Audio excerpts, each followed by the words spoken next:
Good afternoon, all. We are extremely happy to have all of you with us. I think the subject is of great importance. We are meeting virtually, but we are neighbors. And Bangladesh and India, and especially Bengal and Northeast, have great historic ties. There is cultural affinity, and people on both sides have great regard for each other. And we are happy that some of the key people who have been doing great work, who have been our partners in the progress, and who would be able to contribute and make some impact on improving the connectivity between Bangladesh and India. I think together we have a long way to go, and together we are absolutely confident that we can grow. With this, may I request our Logistics Expert Committee Chairman, Mr. Setia, to please address us. Thank you, sir. Am I audible to everyone? Yes, please. Good afternoon, ladies and gentlemen. It's my distinct honor and privilege to invite you all to be part of this historic summit. Adding to what Dr. Singh was saying, the relationship between India and Bangladesh, especially Eastern India and Northeastern India and Bangladesh, is very intrinsic. It's the people-to-people contact, the cultural contacts is very strong. And I'm happy to say that from our perspective, especially logistics, has seen a huge and tremendous growth in application as well as cooperation and support from both sides. From the earlier days of Indo-Bangla Protocol route, in which there were a handful of barges used to come up and down, to now in which we have cross-country and cross-border trade from road at Binapol, Petrapol, barges through Calcutta, going all the way to Narayanganj, Mongla, Khulna, as well as through land borders in Agartala. Our relationship has been blossoming and it has been growing. And as the countries both have been progressing up the industrial ladder, we hope that this cordial relationship will continue to grow in the years to come. And with this august and distinct body of guests and partners, I am sure that the future is going to be very bright for this business perspective. So today, ladies and gentlemen, we have a very action-packed day with some of the industry stalwarts as well as top leadership from both governments, including His Excellency Mr. Tawfiq Hassan, Deputy High Commissioner of Bangladesh, and Janab Firhad Hakim, Honorable Minister, Department of Transport and Housing, Government He of has just joined us. He has just joined us. Welcome, sir. Welcome to you, sir. So, welcome to you, sir. So, having these industry stalwarts as well as top government leaders with us, I am sure today's program is going to add a lot of value to all our listeners. And what we have done is we've divided the program into two sessions. The first session is going to be on India and Bangladesh, as we discussed, reshaping bilateral ties, basically from a multimodal perspective. And we have an august body of speakers who are lined up for this, including Mr. Abdul Matlub Ahmed, Captain Muhammad Abdul Wadud, Mr. A.K. Mehra, Dr. Pramesh Basal, Dr. Ashutosh Gautam, Mr. Ajit Singh, Mr. Surinarayan Lenka from Tata Group, as well as my co-chair Ashish. The second session, which will be followed immediately thereafter, is on reshaping logistics and warehousing. It's basically encapsulating the logistics and investment potential here in the Northeast. This will be moderated by Mr. Yogesh Shivade, who's head logistics for JLL. And the invited speakers include Mr. Aditya Shah, who's ED VTrans, Mr. Gauri Shankar, Mr. Ryan Oliver, Mr. Pratik Jalan, as well as Mr. Ranjit Kedia. So it's going to be a lot of learning today. And without much further ado, may I hand over to Dr. Singh to take forward the proceedings. Thank you from my side. Thank you. I think I would also like to join the chairman in extending a warm welcome to Honorable Minister Shri Firhad Hakim. Sir, we are really thankful to you for sparing your time, and we are so happy that the Department of Transport now running under your able guidance. As you know, West Bengal is the hub, logistics hub for entire East and Northeast. Calcutta is the hub which basically feeds the entire region. And the conference today is so apt. It focuses on the partnership between India, Bangladesh, and I think West Bengal has to take the lead role in this. And West Bengal has to truly become the anchor for the logistics in the region, whether that is Bangladesh, whether that is Northeast or the Eastern states. And we are so happy and honored that you have very kindly agreed to join us, and ICC look forward to working closely with you.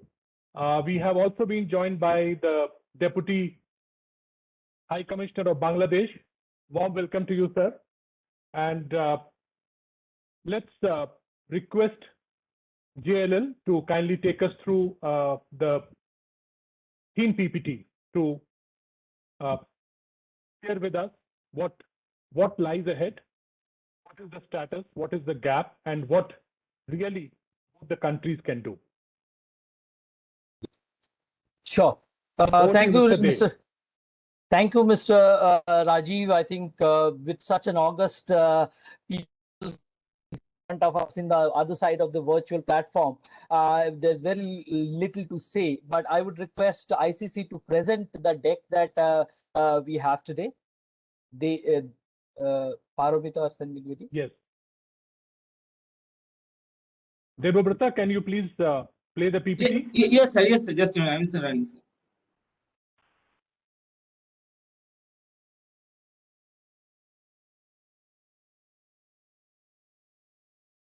So while this PPT opens up, I would just like to quickly also turn upon like the JL. I represent a company called JLL, Jones Lang LaSalle, and I'm part of the industrial logistics and industrial services team over there, where our focus is on warehousing, logistics, manufacturing, integrated logistics, etc.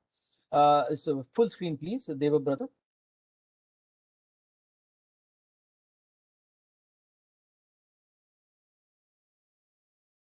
Yes, sir. It is visible, sir. Yeah, just make it but full. It's not full screen.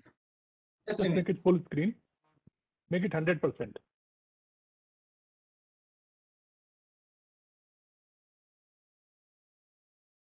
You have to go to view. You have to go to view. Full screen. It's. I think you go to view. View. Go to view. Full screen.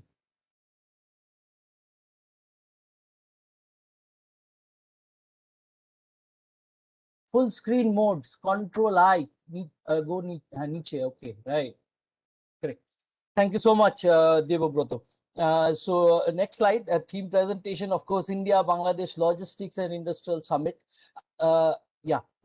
So a lot of things are in common in between these two countries. Myself here, being from Calcutta, I know it. I've seen it in my house. I have seen it. People speaking languages which are common to both locations. What's important?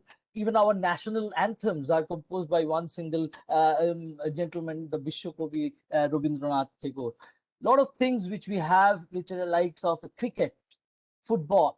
We have foods like fish, still look for that podda relish as such, and then this sweet and sour relationship and rivalry which we also have in between Ghoti, Bangal, Ilish, Chingri, all those things. Lots of things in common as such. How do we take it to business? Next slide. Just look at the potential of the East, the region which here, like East India, 0.23 billion people live here. Bangladesh, 0.17 people. Northeast, if we add up, 0.5, close to 45 crores or 4.45 billion consumers. Now that is 28% of the combined population of India and Bangladesh. That is more than the population of the entire continent of South America. We are talking about 0.45 billion people as consumers. The amount of potential these areas have in terms of reaching of goods from a port to the nearest consumer to also manufacture these in these countries for these and the biggest beneficiaries would be typically the ports, which will be actually supplying it to the hinterland. Next slide. So what's there in these part of the countries where we have a lot of advantages in terms of strengths, like the Bangladeshis has ranked as in terms of production, number 2 in production of textile, rice, number 3, garlic, number 3, potato, number 7. West Bengal, if we talk about ranking in India, number 1 producer of jute, leather, teas, all these product commodities. It's all about harnessing the strengths that we have and put it to a good use for manufacturing or distribution, either in this region or beyond this region in the larger hinterland. Next. So what are these the ports and the evacuation routes? Already an established evacuation route of hinterland distribution from ports, which includes these major ports that we already mentioned. We have the steel panel today. A lot of them are there in the panel. We would like to understand how more things are happening, right from Huldia, Mongla port, Chittagong ports. How are these being distributed through this existing network of road? It's not that it is new projects which are coming up in terms of integrated checkpost and in between Tripura and Bangladesh, which will open up the communication doors better in between Northeast and Bangladesh also. The Moitri Setu and the trilateral highway, which is proposed to be there by 2026. Next. One more thing, another mode is river. In what I understand, India and Bangladesh are always being united by rivers. The river Ganga and the river Brahmaputra goes inside through Bangladesh, and then we call Ganga Amar Ma and Padma Amar Ma. That kind of songs are also there in our system, where we consider these are like an integral part of our economy or business as such. So what's happening and how are these rivers being used for the benefit of the country? Next. This maps some of the waterways that we have planned in India in this part of the country, as well as in Bangladesh, in terms of waterways and navigation of waterways in this area. And to bring here a comparison, I was speaking to our colleagues in Vietnam, where when I understood that in Vietnam also they have a wonderful system of utilizing waterways for logistic transport. How they do it every day day in, day out. Lot of opportunity in this part of the country also with respect to waterways as such, and I'm sure the panel today will discuss in details. It's only about joining those last gaps. For example, the Bhatipara and the Dhupri gap, that gap has to be merged, and all those activities boost the entire waterway system. Of course, there are railway connectivity also which we're talking about, and if you understand that for a port to survive and thrive, it is important that the evacuation route can be in as much more modes as possible: road, rail, water. If that is possible, that the evacuation route becomes smooth and clear, and the port has the potential to grow as such. Next. Of course, this has been also, and also it takes care of some of the advantages also in these part of the countries to leverage on certain sectors which has grown up significantly in these pockets. Of course, we have only highlighted the locations as such, but we understand it is spread across auto ancillary, FMCG or fast moving consumer goods, engineering, electronics, white goods, textiles. So if we believe that the manufacturing story in this part of the world is less evolved, we might be wrong. It is already there. We need to leverage that, probably help on some of padding in policy guidelines, etc., which we will capture in the later part of the presentation, how they can boost it further. The sentiments are there because it is always said that this part of the world, the brain of the country lives here in this part of the world. Next. Warehousing sector, of course, one of the most important aspects across these for a holistic movement of this economy in this area is warehousing, and we see extended activity of warehousing in all parts of the country, especially in Calcutta.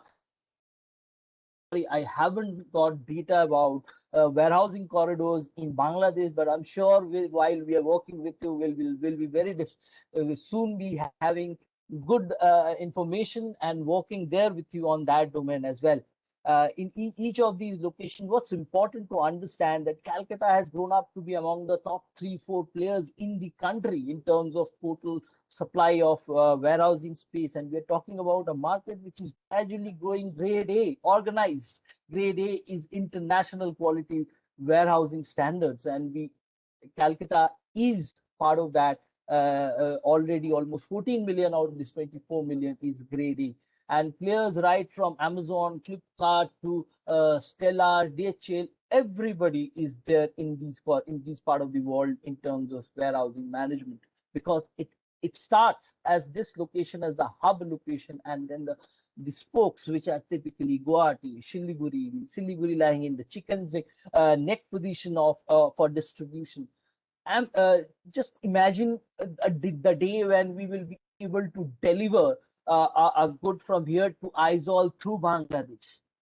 If that is the case, how much this opens up the potential of warehousing in Bangladesh as well. Next slide.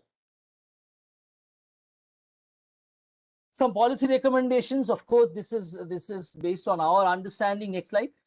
Based on our understanding and our discussion with several government entities, including some central ports authorities in the country, and we understand there are certain roadblocks which probably, if removed, can help in industrialization of port land, like land allotment process at a fixed goalpost pricing model.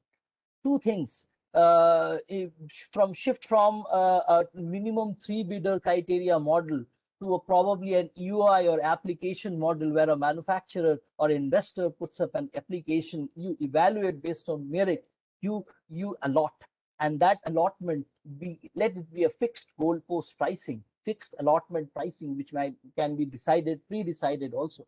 This helps the end user or manufacturer to take a business call. They cannot for 3 bids to come in. Sometimes they cannot go for good pricing changes, which can be absurd in e-auction as well. In terms of connectivity to the waterways and railways is something which is very, very important, which I'm sure most of the ports would already have, but it's probably more important to encourage people or give incentives for people to use these alternative modes of transport apart from road as such, because we understand waterway transport is the cheapest mode of transport in terms of logistics out of rail, road, air, and train. Provide adequate last mile connectivity through the joint initiatives with state governments. So ports are central authorities. It's surrounded by land which is there or governed by state. It's important that these two entities sit together, solve the problem together. Next. Next slide. Yeah, we were fortunate to be working for the Government of India's Department of Logistics for some standardization document for the national logistic policy they were working on. This is just a pro bono exercise. We understand from the market, and we found out what are the major points of developers or end users as such, and we try to put them together as such in this piece, which will be typically an ideal logistic park if these are done. Say, for example, a separate zone nomenclature for warehousing and logistics. What happens in certain states or certain locations, industrial and warehousing comes under industrial, which needs an additional set of approval, or sometimes under commercial. So it is important that the sector is typically given more ease of doing business in terms of approval. Regulations for NACLU, conversion of land, biggest hurdle. What can we do to minimize this conversion of land for specific usage which was never done, but we are seeing requirements in these locations which are zoned in these areas.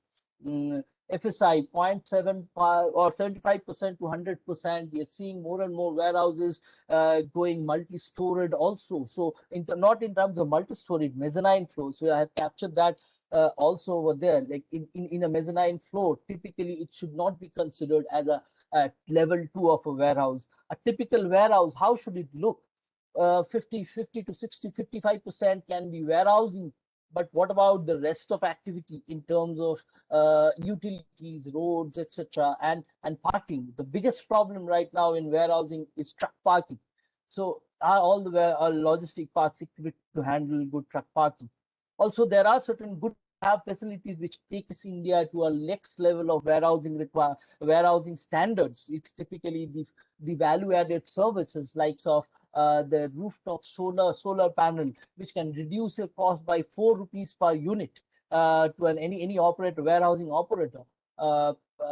Rainwater harvesting, charging station for electric vehicles. Can these be given some additional benefits if a developer is willing to do it? Additional amenities such as conference room at a common facilities, etc. Multi-storied warehouses, we are seeing trends in Shanghai, in Dubai and other locations, but these are coming first. In India, we already have 2 cases of these cases, but they're struggling with existing norms and standards of warehouses, which is very, very different from a multi-storied warehousing where a truck can go up to the first floor level. Next slide.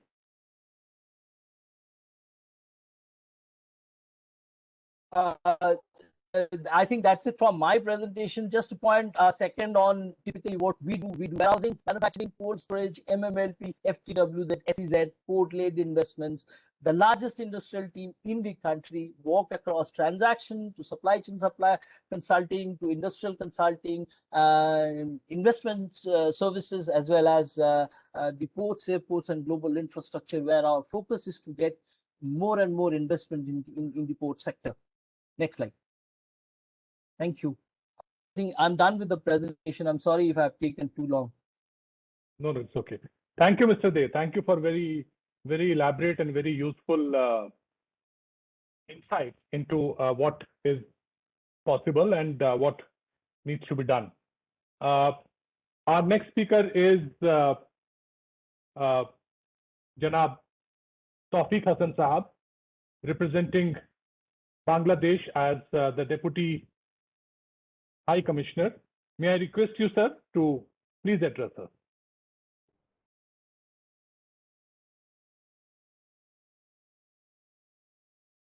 Respected Chair of the session, Honorable Chief Guest Janab Firhad Hakim, Honorable Minister, Department of Transport and Housing, Government of West Bengal, distinguished guests, ladies and gentlemen, good afternoon. It gives me immense pleasure to join you all at this inaugural session of India-Bangladesh Logistics and Industrial Summit 2021. I'd like to thank the organizer, ICC, for kindly inviting me to this event. I also congratulate them for organizing such an important program during this pandemic situation. Under the visionary leadership of Prime Minister Sheikh Hasina, Bangladesh has done wonders during recent years, since her assumption of power in 2009. Bangladesh has seen a steadily upward run in almost every sector of governance, economy, politics, and social advancement. Today, Bangladesh is one of the fastest growing economies in the world, with a steady growth rate of above 6% for more than a decade, except in 2020 when the GDP growth declined to 5.24% due to the COVID pandemic. However, the GDP target has been set to 8.25% in the current fiscal year. According to the International Monetary Fund, Bangladesh is now the 43rd largest economy in the world in terms of nominal GDP. A projection by PricewaterhouseCoopers indicates that Bangladesh will be the 28th largest economy by 2030 and 23rd by 2050. It's a great advantage and opportunity for us that our biggest neighbor and trusted friend India is first emerging as a global power with strong economic growth coupled with scientific and technological advancement, which offers enormous opportunities for Bangladesh to advance our own economic development. To reap the most of the opportunities, we need to combine our synergies, particularly in the areas of trade and commerce and energy and connectivity, which will bring mutual benefits for both the countries. We are happy that the trade and commerce between our two countries are increasing. The balance of trade worth around 10 billion USD, however, is still largely in India's favor. Bangladesh has offered 3 special economic zones for Indian investors, and we seek substantial investment from Indian investors in these economic zones in Bangladesh, namely Mongla, Bheramara, and Mirsharai, to broaden our exportable base.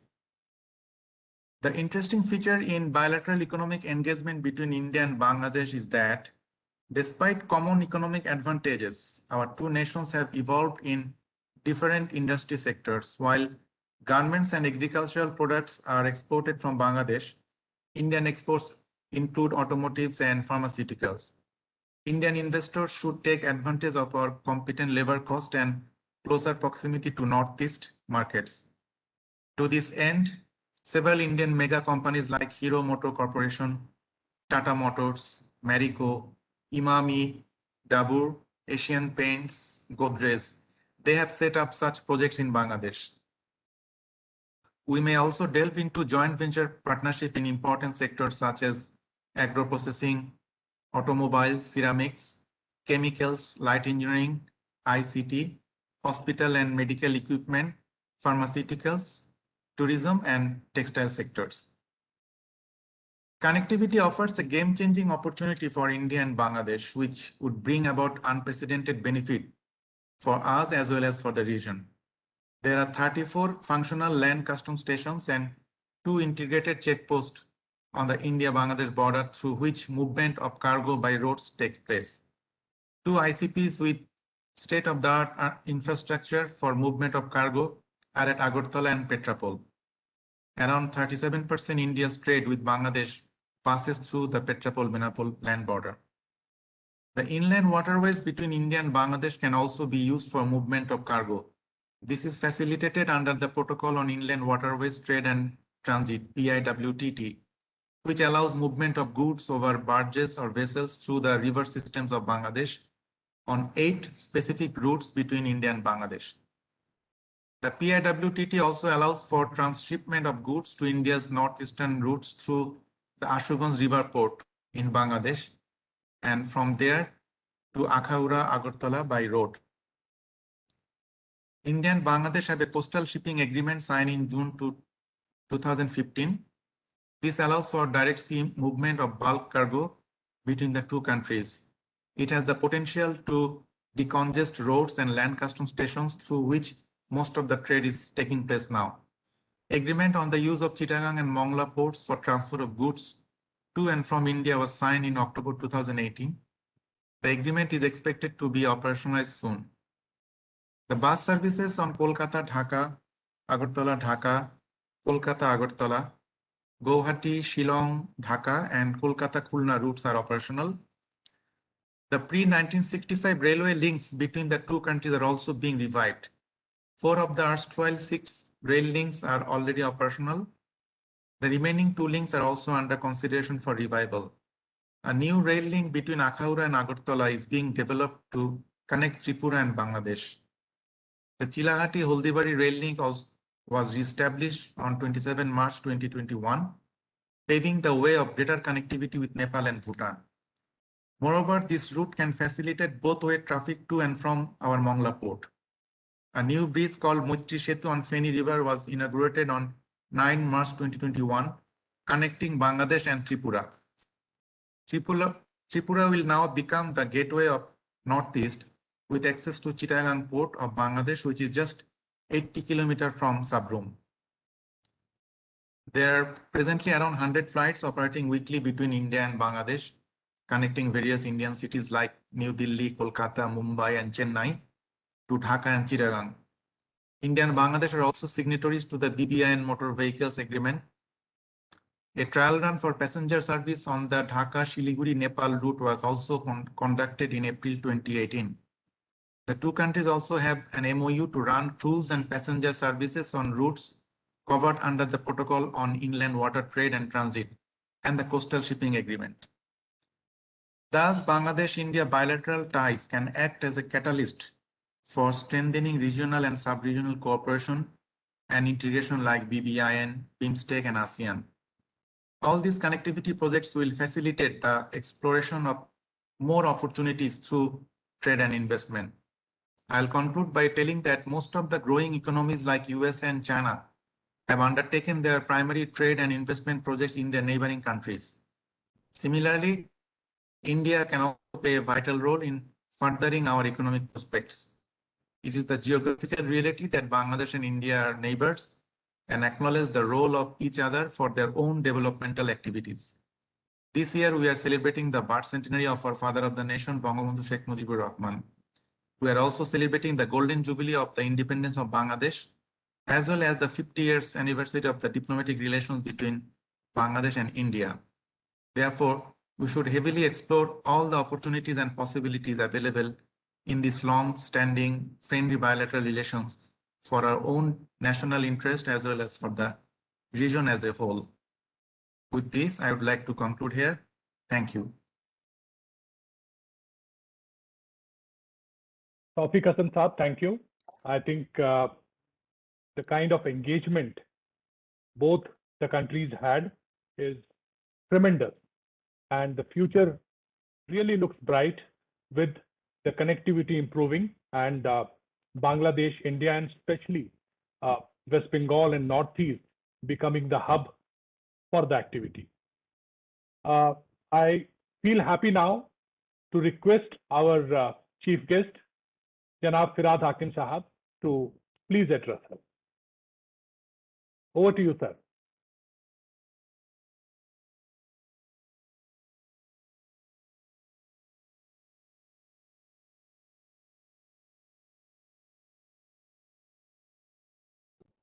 The Deputy High Commissioner of Bangladesh, Tawfiq Hasan, is here. Mr. Dey has explained us elaborately about the prospects. And I thank Indian Chamber of Commerce for arranging this summit of India-Bangladesh Logistic and Industrial Summit 2021.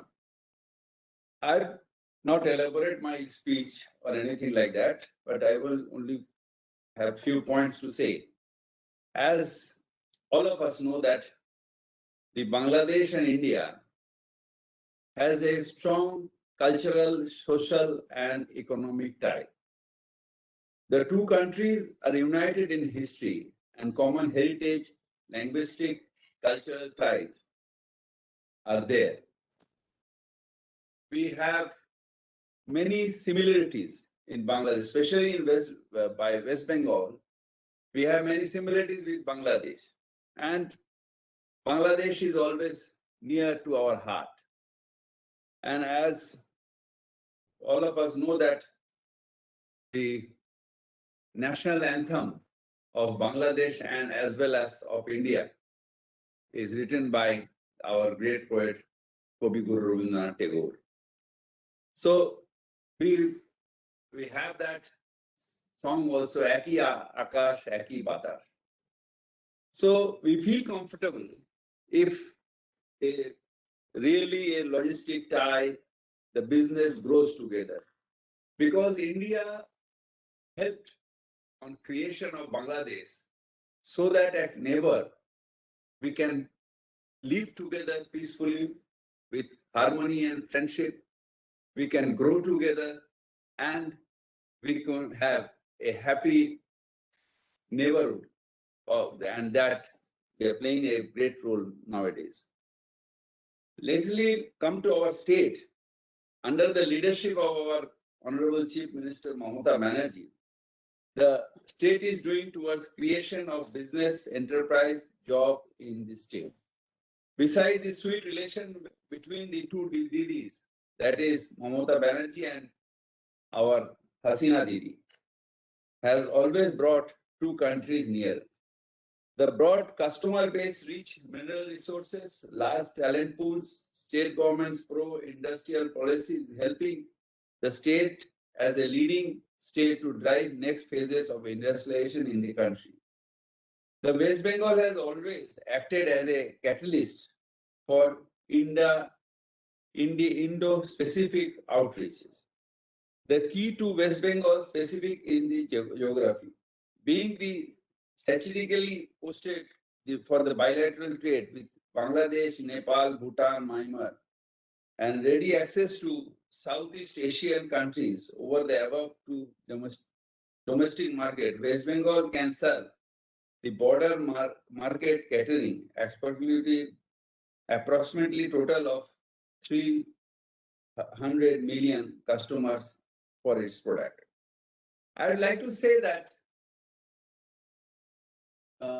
yes, we have bonded with this type of relations, and if we really look forward, we are creating more and more logistic facilities in West Bengal, and we have already for the logistic, we have the industrial status is there for the logistic hubs in West Bengal. So more and more, if the logistic hub and the infrastructure is ready to do the business with Bangladesh and with the other neighbors of the Northeast. So we are ready to do, and I request the Indian Chamber of Commerce so that these type of, not only for our summit, but we have to come up with the reality. As far as the waterway transport is concerned, we are ready with that also. We have a great we are having facilitating the river Ganga to have more and more water transportations for the passengers as well as for the goods from the river transportation. We are introducing Ro-Ro service from between Calcutta Port and Howrah, and that can be extended to any part of Bangladesh too. So these are the things that we are ready to do with, and we look forward that I think that this is the time when we are talking is coming to be end of pandemic, and next time the summit we will attend physically and see all of you and say hello to you all. But definitely we have to plan more and more and to come in action, because the recession, sitting in home, talking virtually, it's a boring thing, and I think that it will be over by the grace of God. So we have to come forward and do that and have a result in our hand, so that the both countries, the Bangladesh and India, as well as definitely the main developing area of India will be our West Bengal, and we definitely look forward for that. Thank you to all of you, and definitely I repeat again that in the next summit we will meet physically and we will be there. Thank you so much. Thank you, sir. I think we all know that you are a man of action. That is how you are feeling bored sitting in office. And on behalf of ICC, what I can assure you is that we would request state government maybe to set up a joint core group or a task force on India-Bangladesh logistics and investments. And ICC has all the key players who deal with the waterways, logistics, shipping, who have invested in Bangladesh, in India. And as you said that the conferences are fine, but ICC is happy to work with your team, maybe with a focused plan and with some outcomes in mind. With this, Thank you. Thank you, sir. With this, I request our co-chair, Mr. Ashish Agarwal, to please deliver a vote of thanks. Good afternoon, everyone. I was certainly reinvigorated by Janab Firad Hakim's speech. Logistics is all about action. So welcome, everyone. And it's my privilege to deliver this closing vote of thanks at the end of this very engaging session. I extend my sincere thanks to our chief guest, Janab Firad Hakim, Honorable Minister, Department of Transport and Housing, Government of West Bengal, for being present here today to grace this occasion. I express my deepest appreciation to His Excellency Mr. Tawfiq Hassan, Deputy High Commissioner of Bangladesh and India, for sharing rich insights. And I also thank Mr. Chandana De, Head Operation and Business Development and Ports, Airports and Global Infrastructure, JLL India, for a very illuminating presentation. I would also thank the JLL Group for being the knowledge partner of the summit. I hope the session has been highly successful in exploring the potential of logistics sector in enhancing India and Bangladesh's economic and trade ties. I would like to highlight a few salient points. Indo-Bangladesh logistics has a direct bearing on the lives of 8% of the world's population. So Mr. De's calculation was about 45 crores. Mine is actually about 65 crores, because if you add up the populations of Bangladesh, West Bengal, Northeast India, Nepal, Myanmar, Bhutan, Bihar, Jharkhand, Chhattisgarh, and Odisha, you actually come to 65 crore people. And prior to 1947, the Bay of Bengal-centered value chain was a global powerhouse and in many ways, the key economic engine of the largest empire ever seen. It is said that geography is destiny, but I would like to propose that for us now, logistics will be our destiny. India and Bangladesh can create a huge supply chain for the entire globe in the apparel and textile sector and can aspire to become a top global market supplier. Endowed with perennial rivers, highest rail density, and road networks in the east, India-Bangladesh region can create an inherent opportunity to develop an integrated multimodal logistics network across the value chain of logistics and help in reducing the cost of logistics. The revival and expansion of inland waterways and the upgradation of road links across national borders using multimodal networks will help in seamless cargo movement between India and Bangladesh. In the last decade, we have seen huge success in waterway connectivity. I would also like to propose that road connectivity in particular also needs a lot of attention. For example, from Calcutta to Mongla Port, which is Bangladesh's second largest port, you'll be surprised to note it's only 200 kilometers by road. For such long, short distances, road is usually the cheapest mode. Though currently due to bottlenecks at the border for road transportation, the cost is 4 to 5 times of what it would be if you had to traverse the similar number of kilometers either within India or within Bangladesh. So road is also a very important mode that needs attention. For West Bengal to maximize the advantages of creating best-in-class logistics systems and leveraging the benefits offered by enhanced connectivity, warehouses and inland container depots, government policies and departments, capital investments, and capacity building will have to successfully come together to create an efficient integrated logistics network in the state. I want to end my speech again by thanking all delegates and respected panelists. Thank you very much. Thank you. And I think we will compile a plan for West Bengal and submit to our Honorable Minister soon in terms of what we think we can do. Thank you, sir. Thank you for joining us. And with this, I thank all our guests, Janab Tawfiq Hassan Saab and Mr. De. Let me also acknowledge that we have been joined by Dr. Pramesh from the Indian High Commission. Thank you for joining us, and thank you for your support. We will now move on to the next session. I think we have a short video to play. Paramita, is that right? Yes, we'll just play the video. Deepu, can you just Yeah, start? let us play a short video and then we will start the next session. Sure. Thank you. Thank you, everybody. Thank you. Yes, sir. I'm running, sir.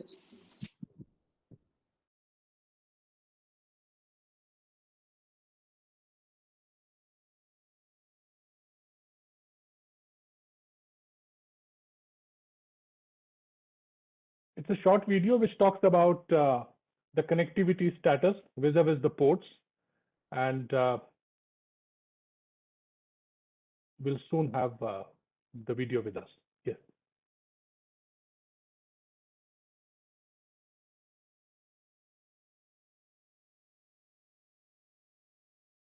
Debu, please play the sound also.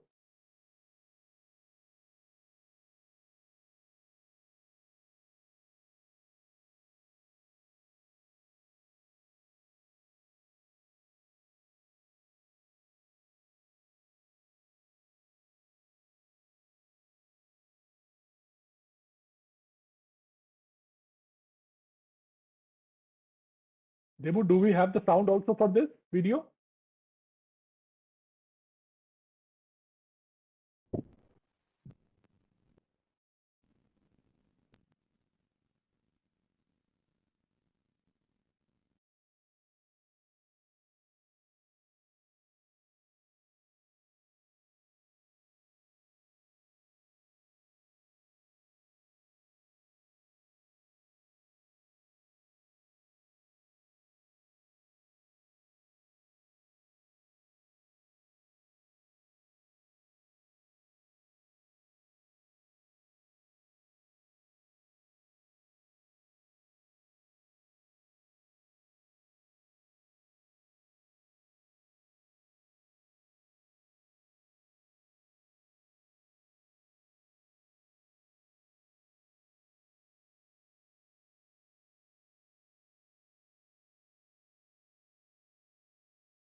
So I think the sound didn't work. So Mr. Agarwal, would you like to briefly mention about the video so that at least we all, yeah. Sure. So we just wanted to show this because I think this is a shining example of all the good that has happened in connectivity between India and Bangladesh in the last 10 years.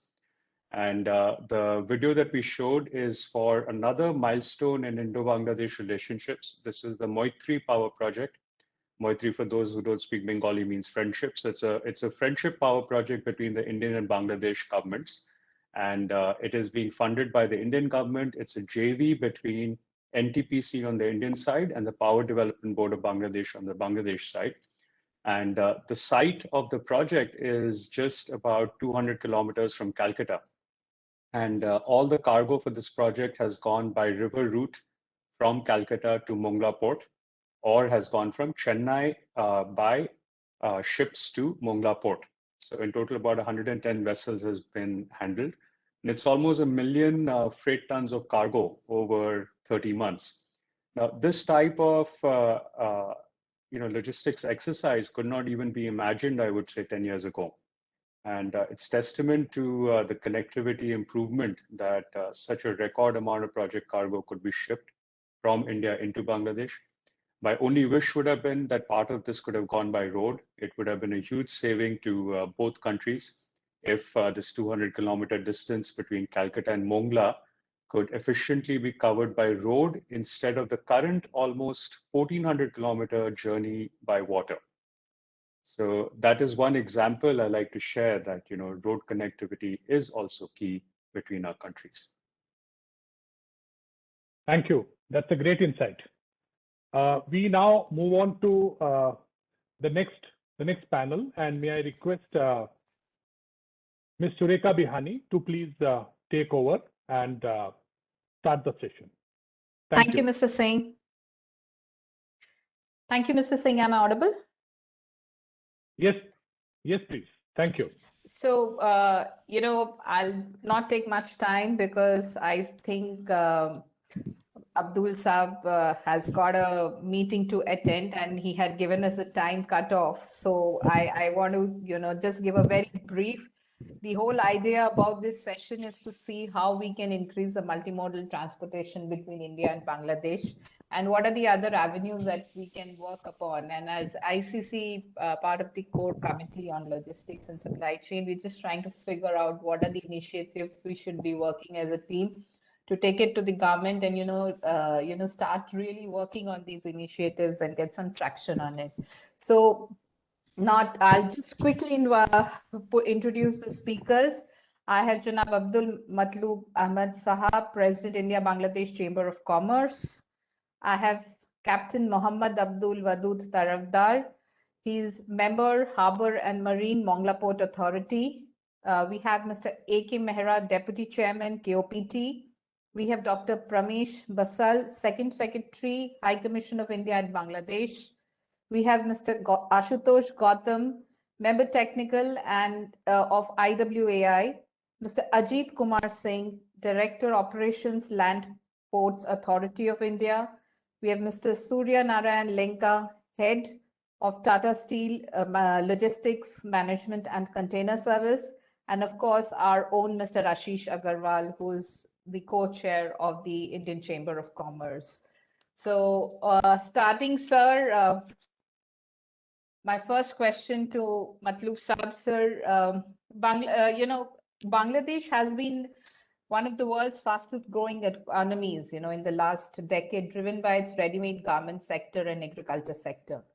To self-sustainable economy, the country is focusing developments of major infrastructures and facilities. So I have two questions which I wanted to focus on this is which are the other sectors having special emphasis from the Bangladesh government, from the government perspective, you wanted to do, we just wanted to know that, and how existing Indo-Bangladesh trade relationship would act as a catalyst in growth of Bangladesh. Sir, I think you're on mute. All right. Thank you, Sureka. Thank you very much for giving me the floor. It has been a very interesting session. Normally, ICC holds such session. I remember inviting the Prime Minister of Bangladesh in one of the sessions in Kolkata. It was a very successful thing. Today, you have asked me two questions. What are the two big segments that the Bangladesh is looking for in future? Other than garments, we are actually looking for mostly products that we can export outside Bangladesh. And that includes a lot of things, starting from jute, starting from leather. So we have a list of 10 items that needs to be exported. And of course, our interest should be how to utilize the Indo-Bangla position. And we have been working on the connectivity. It's after a pretty long time, I find that today, both the governments have committed to bettering the situation. Janab Firad Hakim and also our Deputy High Commissioner Tawfiq Hassan have committed both the government that whatever ICC is doing now, they would like to support it. ICC had done lots, especially on connectivity with the Northeast. If you now really look at it, West Bengal is the gateway to Bangladesh. And through Bangladesh, we are gateway to Northeast and gateway to Myanmar, so far as India is concerned. So it's a triple effect if we can make this logistic perfect. We've gone a big way, like we have done a lot of ships coming in from Kolkata to Bangladesh, etc., etc. But hardly there are any cargoes from Bangladesh to India, this side, West Bengal. That is the heart of the problem. And that is why we need Northeast. We need some sort of a hub in Ashuganj or in Naranganj or in even Mongla, where the goods come from the Northeast to those parts and then ferried back to the mainland India. Mainly why I'm telling this is if you look at our imports of Tata Motors or Hero motorcycles, like in vehicles, we have 20,000 vehicles. As a industry, we should have around 30,000 vehicles, all India product included. That means 30,000 trucks are parked in Benapur. That's a huge stress on Benapur, which should be routed now, whether CBU or CKD, through regular shipments to Mongla. And I'm very glad that they're talking about Ro-Ro vehicles. So CBU also can come to the Mongla port.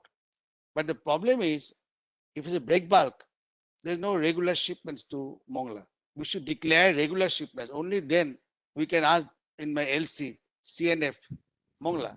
We are not being able to do that nowadays. So if we have, it's like a chicken and egg case. We already have the rivers. We have the infrastructure, but we don't have the business scheme yet. This is where ICC now needs to look at more. So in short, what I would like to tell you is both the governments are very friendly, much friendlier than 20 years back in 90s when we tried to do all this. There was always some restriction from Delhi, but now it is Delhi is supporting us to do all that.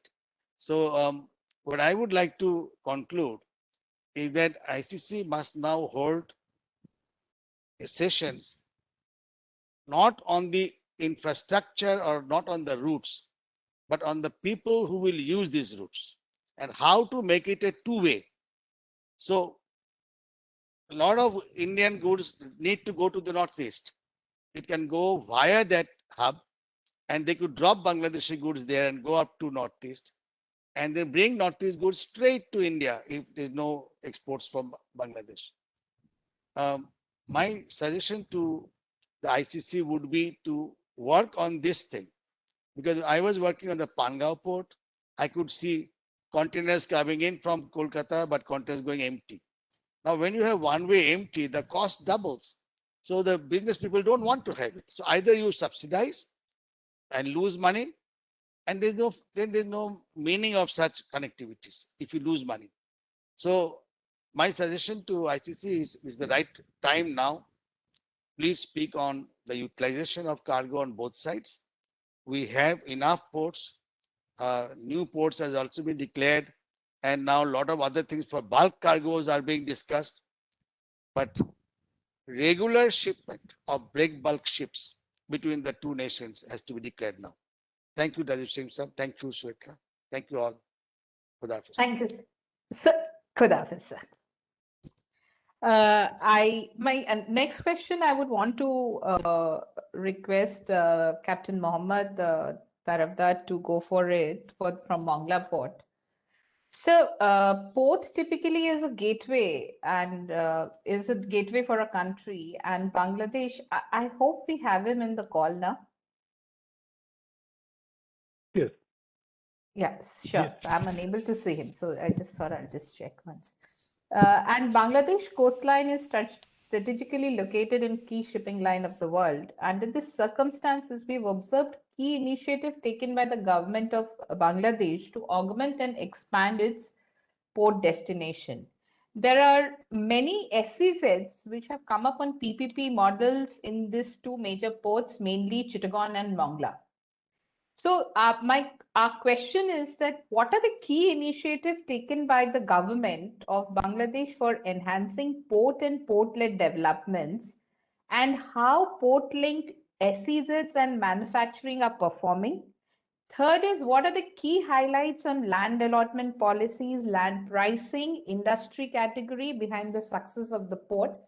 Sir, I would also like to mention that when you mentioned this, there are many Indian companies who, MNCs operating out of India or Indian typically led companies who are wanting to set up manufacturing base in Bangladesh. So if you could highlight taking a broad perspective of the overall scheme of things, it will be very helpful, sir. Thank you very much.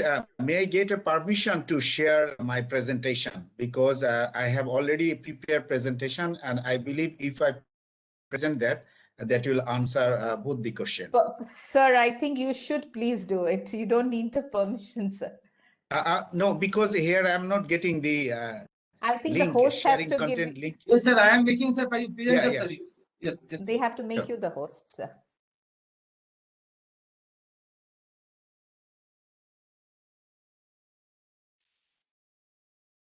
yes, sir. You run, sir, your presentation, sir. Yeah, thank you. Now I get the link. Welcome, sir.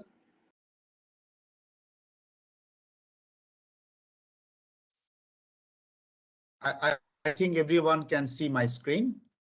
Yes, please. Okay. So first of all, the Honorable Chairman of this summit, respected moderator, learned panelists, and other distinguished participants, a very good afternoon. So before I begin, I just like to introduce myself. I am a Navy captain and working for the Mongla Port Authority on deputation. So today I shall represent Mongla Port Authority for this panel discussion. And I'm really fortunate to get this opportunity to represent my port in this August gathering. In fact, the question was asked to me. I was eagerly waiting to present myself on the same issue. So my discussion will be focused on promoting bilateral trade based on Mongla Port and other infrastructures surrounding this port. And I expect not to take more than 5 minutes or so to complete my delegation, that I'll open for an open discussion.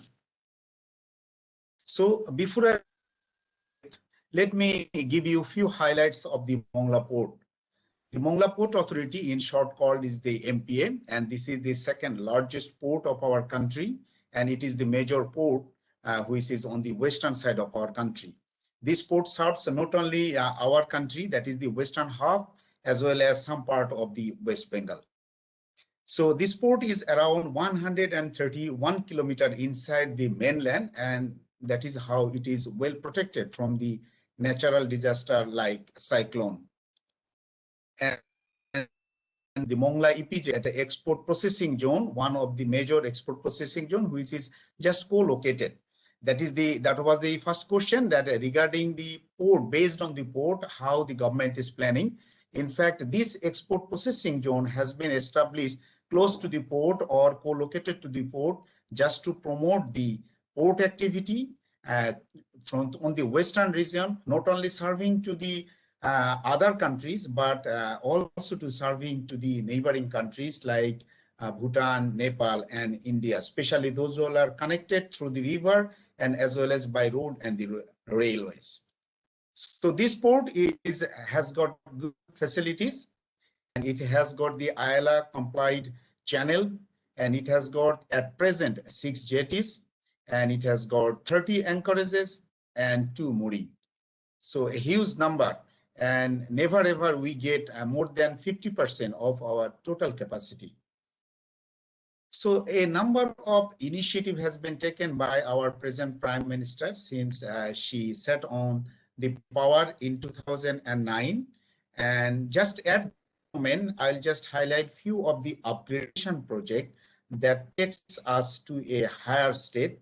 First of all, a container jetty, 2 container jetty is being constructed, and they'll be added to the port activity by next June, I mean June 2022. About the navigability of the channel, that was a huge issue since the creation of the port in 1950. And we have taken 2 major capital dredging projects. One of the capital dredging project has already been completed in last December, and another capital dredging progress already is going on, and which is scheduled to be finished by next June, that is 2022. And once these 2 capital dredging is over, so ships over 9-meter draft, around 9.5 or 9.6, will be able to come alongside jetty. And mostly, if you can mark the feeder vessel that is running in this region, whether it is from Singapore from the other major port in this region. Mostly they are having a draft of 9 meter to 9.5 meter. About the cargo handling, we are having sufficient equipment to handling the cargo. However, we have procured 75 new equipment to handle the cargo most efficiently and smartly. We have a good number of support vessels, and more 6 new support vessels are being added by the end of this year. So if we talk about the cross-border transportation or multimodal transportation, we have all the ways linked up. First, going to the waterways, that has already been discussed by other speakers before me, that Mongla Port or this region is connected to the Kolkata, Haldia, and the Dulian, Pandu, and there are many other links through this port. And already it has been discussed by our Deputy High Commissioner and the other speaker. There's the number of vessels are running between 2 countries, that is on protocol on inland water transit and the trade. About the road connectivity, we have a direct road connectivity through Benapul and Bhomra, but you know, naturally there is a bottleneck in the Benapul port due to the high congestion of the traffic.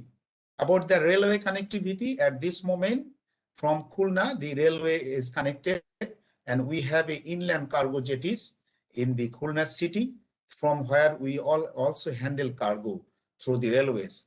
And we are expecting Mongla to be connected to this country's railway network by end of this year. If you look about the cargo handling, that has already been mentioned by Mr. Abdul Matlib Ahmed, that the vessel running on the protocol. So just a picture, if we see in the last financial year, 2019 and 2020, about 2.78 million tons of cargo has been transported. And these cargoes were mainly fly ash, gypsum, clinker, steel iron, coal, and the food grain. But unfortunately, the majority of these countries were inter-country and one-sided trade that is running from India to Bangladesh. But hardly any cargo went from Bangladesh to India or to Bhutan or to Nepal. So that is how the transportation cost generally is higher. So if we can bring this to a 2-sided transportation, it will ease out the transportation cost as well as it will facilitate the transportation of cargo between the 2 countries. If we talk about the trade on the EPZ products, in the Mongla EPZ especially that I was mentioning, we have 2 major industry, Indian industry in our EPZ. One is the VIP bag. I hope all of you are familiar with the VIP bags. They have 7 plant in our Mongla EPZ, and their monthly production is 500 TEUs. And they bring the raw materials from China and other countries through our port, and the finished products are exported to India by road through the Benapol.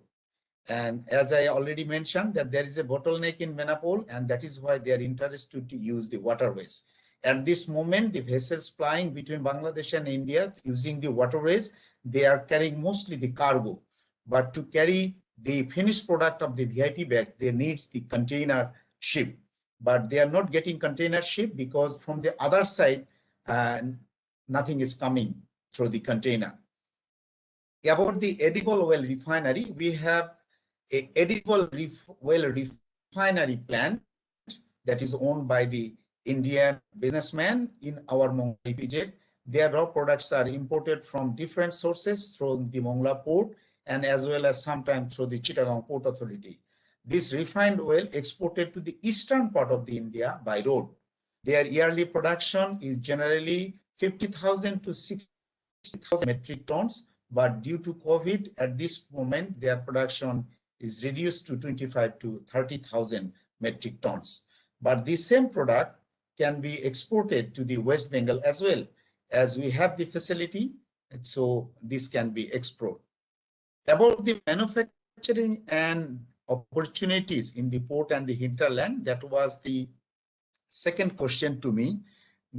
So I will say that Mongla EPZ is co-located with the Mongla Port Authority just to facilitate the cargo in this region so that the raw materials can come easily from any countries of the world, can be processed in the export processing zone and be transported to the final destination using the waterways as well as the port facility. About the industrial plots in the Mongla EPZ, they are given on very easy terms and charges. I can say that this is one of the cheapest rate to get the industrial plot. Even we are advertising to bring more investor in this export processing zone.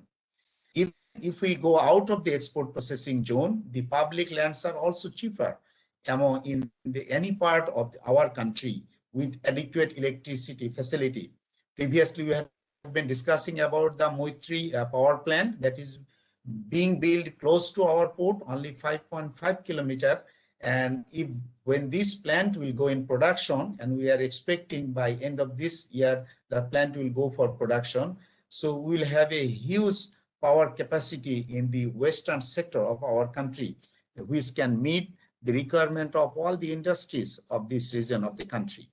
And talking about the multimodal transportation means, we can transport cargo from by any means, railways, waterways, or roadways. There is no limitation with that. And probably this will be the closest trade oblique industrial hub for our friends on the western part of our country. About the trade opportunities and the challenges, we have a number of opportunities to explore. First of all, we are connected to the India, Bhutan, and Nepal through the river. Out of 57 rivers of Bangladesh, 53 rivers originated from India and came to our country. The waterways, that is the cheapest means, as we always know, and a bulk amount of cargo can be carried at the same time. Custom clearance, bilateral checkpoints, these are already in practice. We need not to do anything. Just we can utilize the facility. And the Mongla Port Authority is ready for the BBIN initiative. And that is how we had been working since 2013. And we are ready for taking any challenges. Mongla Port Authority is the closest major port for West Bengal, Bhutan, as well as the Nepal. This port provides multimodal transportation, as I always say, and it also imposes the cheapest port dues. Even compared to our other port, that is the Chittagong port, we have just a 1/3 port dues, just 1/3 of even the port dues that is charging the Chittagong Port Authority. That is how we try to promote the business from this port. If I talk about the challenges, the first one will be the implementation of the line of credit program. A number of program has been initiated on the line of credit between the Bangladeshi government and the Indian government. These projects need to be completed in time. At present, the railway lines is being constructed between the Khulna and the Mongla. That is under line of credit.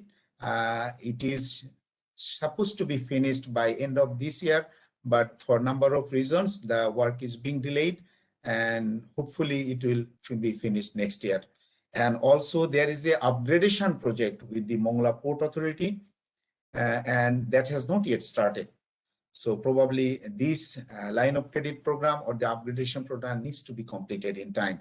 And the second challenges will be the coordinating with the related organizations that we are interested. We need to bring the concerned personnel in our triangle, and then we have to work.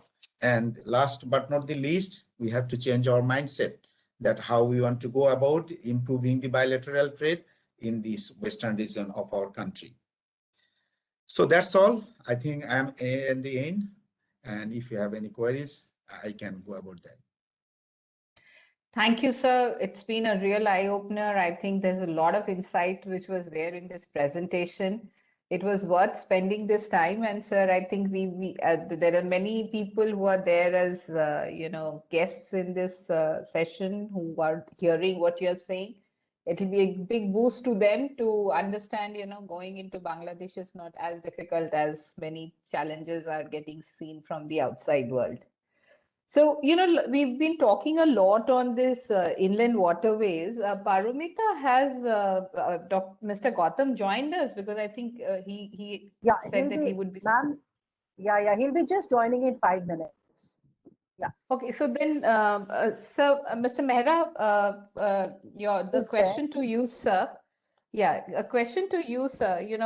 Kolkata port is the nearest port connections to Bangladesh, and as the India-Bangladesh protocol route it's one of the key initiative, it's one of the most important port, I would say, in the whole initiative of Bangladesh and India relationship. In this context, can you let us know on this, this all of us who are here, some of the key highlights from Government of India initiatives for enhancement of efficiency in trade between India and Bangladesh under Kolkata Port Trust jurisdiction? Thank you, Madam Bihani. This is my pleasure to speak on this August gathering. Whatever your question, I can answer through my presentation. If you can kindly allow me to share my presentation.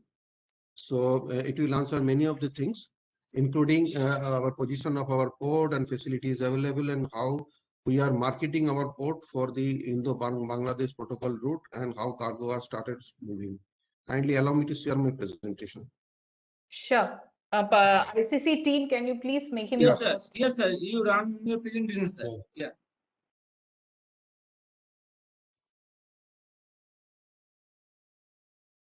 Is it visible?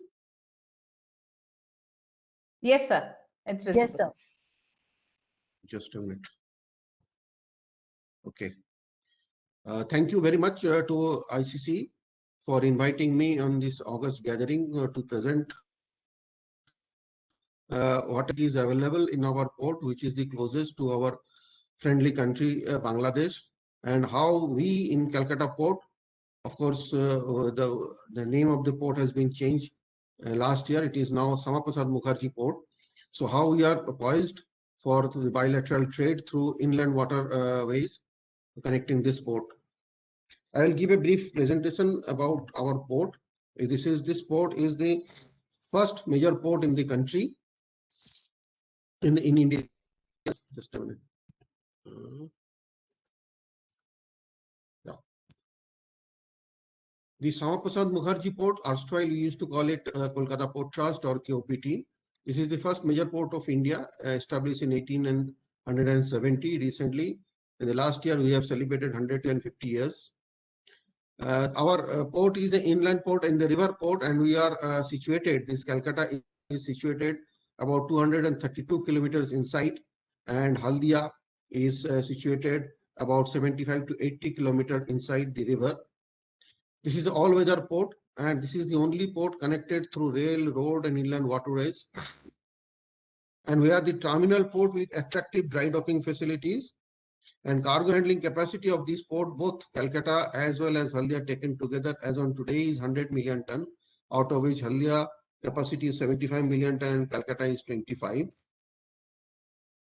If we see about the cargo handling figures for the last 7 years, you will see in 2014-15 it was 46.3 million ton. Now we have grown up to 64 in 1920. However, because of the pandemic, there was some slowing down.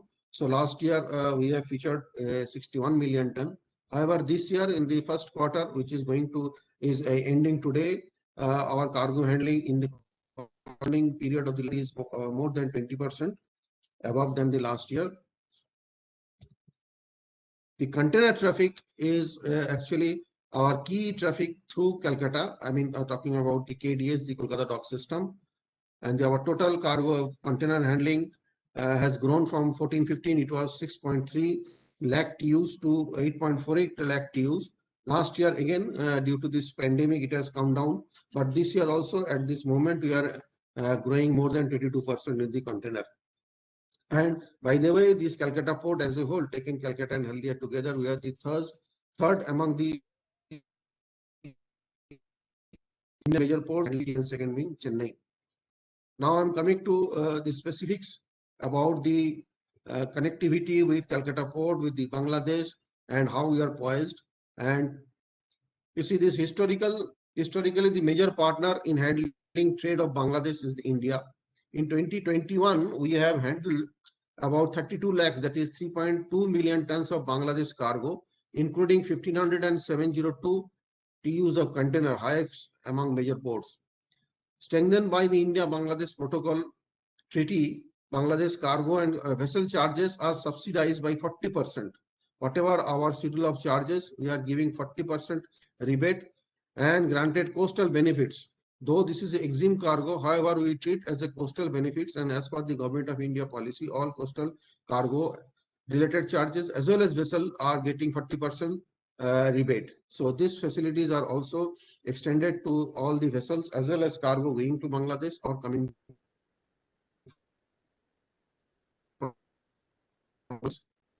All have their establishment in Kolkata to cater to their needs. Now, current traffic, mostly it is fly ash. It's about 2 to Bangladesh for their various cement plants. In Kolkata dock system, there are 4 Bangladesh container vessels, which is selling every month. That means a fixed window service is already developed between Calcutta dock system and various ports in our neighboring country, Bangladesh. Last year, we have handled about more than 15,700 TEUs, which is, if we compare to 3 years before, it was grown 4 times in a period of 3 years. In 2021, our port became the hub of rice exports to the Bangladesh. Last financial year, these rice exports actually started from the month of October, and we have handled 2.2 lakh tons.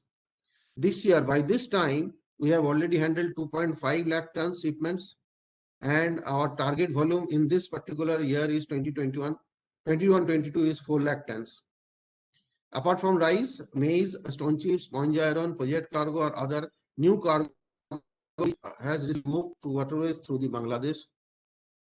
The facilitation that we are providing to the Bangladesh is for all I already told, a rebate of 40% on composite box rate on the container and vessel related charges.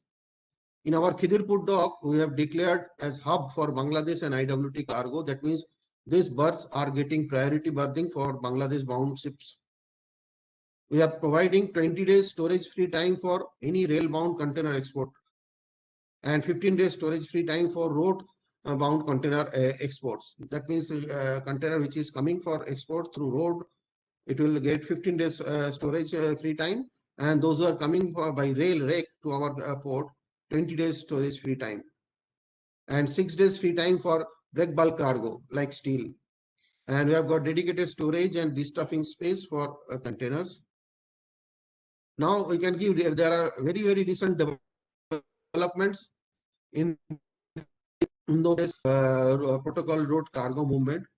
The very recent one is the first ever Indian coal export started on 28th June. That means only 2 days before. This coal is sourced from Dhanbad area and will be exported to Rampal Power Station, which is set up by India, Bangladesh India Friendship Power Company, which many of the speakers have already highlighted. We expect that about 20,000 tons of Indian coal will be sourced from through this port to Bangladesh per month for this Rampal Power Station. This is one avenue we have started. And I can also highlight that first train of 40 feet, 40 numbers of 40 feet containers arrived from ICD Chowpawal, which is in the Ludhiana, that is in the western part of our country in Punjab. This Ludhiana to KDS moved to, through KDS it has moved to Chittagong by MB Naukolan 2 on 29th June 2021. These containers carrying variety of cargo from cotton yarn to auto parts. Earlier, these cargo are being moved through JNPT Mundra and transshipped at either Colombo or Singapore and going to the Bangladesh. And in the process, more than 12 days they are requiring. Now they will be saving more than 12 days of charter cost of the vessel. Now we can understand the extent of benefit that both the countries will get. Now this this rail route has already started, and most important is that in this rail route, major industrial hubs are being connected like Kanpur. So any Bangladeshi exporters who have got some connections, some want to send their cargo through Kanpur area, that is in the north, Uttar Pradesh, or some exporters from our Kanpur area, they can also avail the facility of this train services, rake services. And going started in association with Marks Line. So Marks is the biggest container line in the world. So there will be a dedicated and there will be fixed service So the exporters, importers will be assured of their services in time. And project cargo export to Rampal power station is set to commence very shortly. Our Honorable Union Minister of State for Shipping, Sri Mansukh Mandavia, in July 2020, that means 1 year back, flagged off the first trial container ship from Kolkata to Agartala through Chittagong port of Bangladesh in a virtual ceremony. The photograph you can see. This was done under the agreement on use of Chattogram and Mongla ports for movement of India's transit cargo. The route will provide alternate and shorter route to connect Northeast region through Bangladesh. The regular movement we are expecting to start shortly after formalization of the proper SOP for movement through the Bangladesh soil. India and Bangladesh have enhanced cooperation in shipping and inland water trade in recent years under protocol on India water and transit trade, in addition to the 6 existing ports of call. More in each country have been added recently.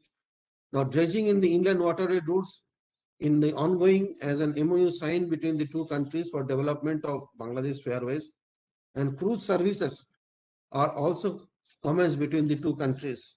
So this is all from my side, highlighting what are the new facilities we have created for Bangladesh movement, apart from whatever we are already providing, that is fly ash and some other cargo is moving for quite some time. Now, our western part of our country is also getting connected through dedicated service from ICD Ludhiana. Another service we have started from ICD Siliguri to Calcutta port, which is connecting mostly from Bihar and even for Nepal also. If they want to send through this water route, we are also connected.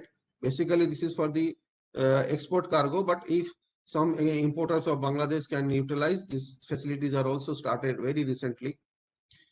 So this is all from my side, and just a minute.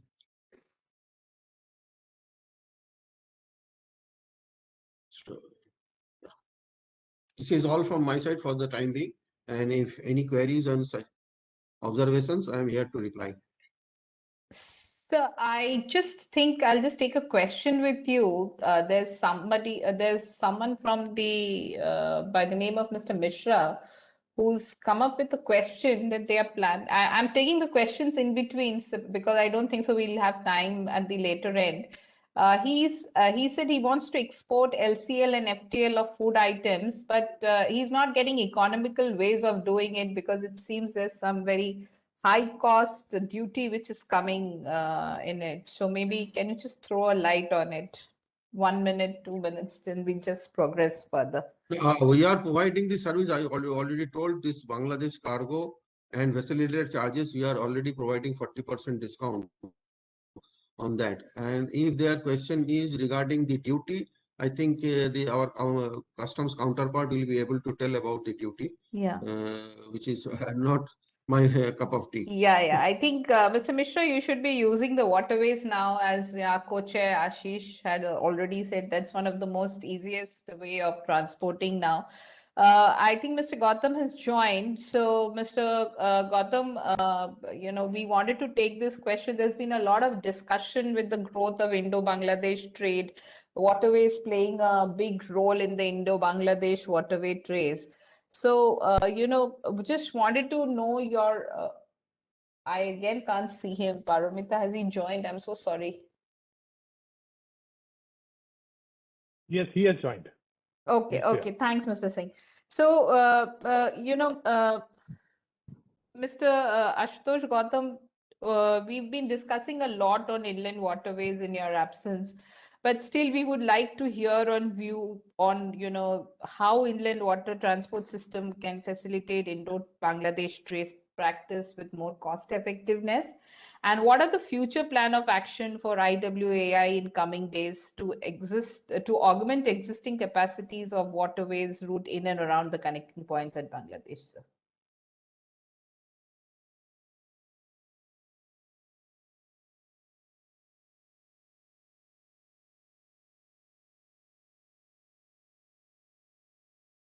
Yeah, he's there.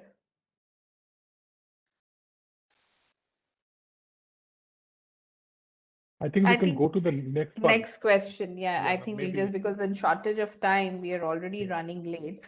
So, going down to Mr. Ajit Singh, there is a lot of ICPs which has been constructed, in the, replacing the traditional LCS routes, which were earlier there.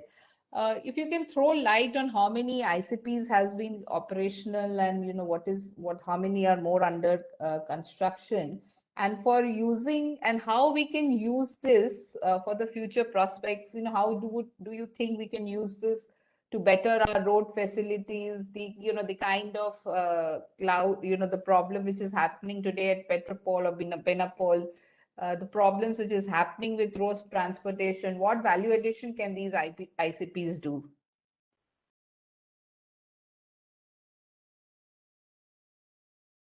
Mr. Singh, Ajit Kumar Singh.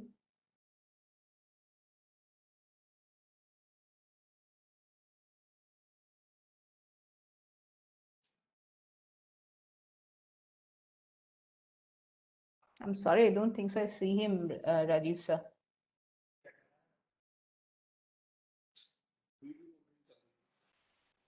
Here I saw him, but Yeah.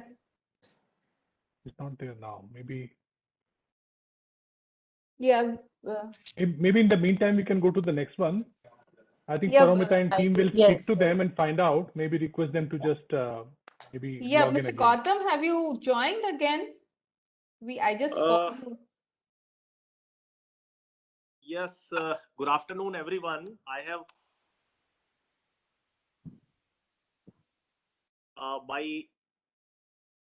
is it all right? Yeah, sir. Okay, good afternoon, everyone. In fact, I'm very sorry that I could not join in time. And there was a video conference in progress with Government of Assam. And we were a little bit delayed in getting it sorted out. Our chairperson and Chief Secretary, Government of Assam, along with the Industrial Secretary, Government of Assam, and NHIDCL chairperson and MD, they were there. So, but somehow there was some technical glitch also to get myself connected with this. However, I basically convey my best wishes and regards to the conference or the webinar which is going on. And in fact, on calling of my PS, I came from another room where the meeting was going on, because this technical session was in progress up to 4:15 only. And we somehow organized, we were scheduled having another meeting.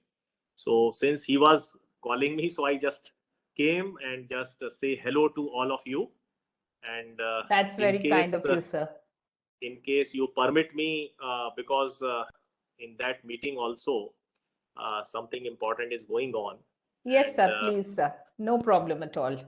So I take your permission to leave, and in case anything from my side is required, or any assistance if I can extend or do, it will be my pleasure. Sure, sir. Sure. As ICC, we'll get back to you, sir, on whatever information we need on that matter, sir. Okay. Okay. Thanks a lot. Thanks a lot. So, sir, now I wanted to speak to Dr. Pramesh Basal, High Commission of India in Bangladesh. Sir, you're there? Yes, he is there. Please. Yeah. Yeah. So, Mr. Dr. Basal, since it's such a big growing growing nation in the Southeast region, we have many logistics and industrial developers from India wanting to explore similar opportunities in Bangladesh. So, wanted to know your thoughts on how that can be streamlined, And what are the key regulation highlights from a compliance perspective that we should be looking at, on this investments? And also, if apart from logistics, what are the other sectors which can grow there? Maybe a hospital, or maybe the alternative sectors like hospitals, schools, or maybe retail. So just wanted an overall view from you on that matter, sir. Thank you, first of all, for inviting me to this very timely initiative and very knowledgeable webinar. And I've heard the previous speakers also, and everyone has covered in detail different aspects of connectivity. Uh, by uh, by my job at the commercial as a commercial representative, I have been in fact connected to most of the initiatives which they have they have discussed earlier. So like Mr. Mehra from the Kolkata Port Trust, he was mentioning about the rice exports. So it's true that the rice exports in the last few months has increased, and the exporters and importers were interested in bringing goods from Kolkata Port Trust, from the Kolkata, because it's much easier. And as Captain Captain Abdul Wadud sir, he was mentioning earlier. So but so most of the cargo coming from sorry, I was just getting a call from somewhere. So as most of the cargo, which is the coal cargo, it's coming from, it's just only one way. So we have been promoting, and we understand that right now Bangladeshi vessels go to India, they pick up the coal fly ash and they come back. So this fly ash is used in the cement plants in Bangladesh, and the final product goes back again to the northeastern states of India, like in Tripura or someplace. So it's basically, it's kind of a, like, it's a cycle. So raw materials coming from India to Bangladesh, getting manufactured, going back again to the northeastern parts of India. So similarly, we can look for the,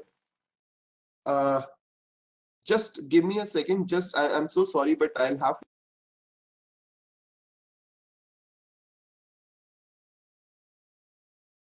no, right.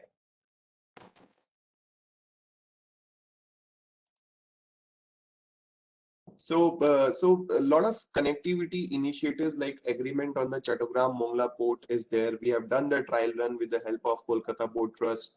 On the IWAI, we have signed the second addendum to PIWTT. So we have added more routes.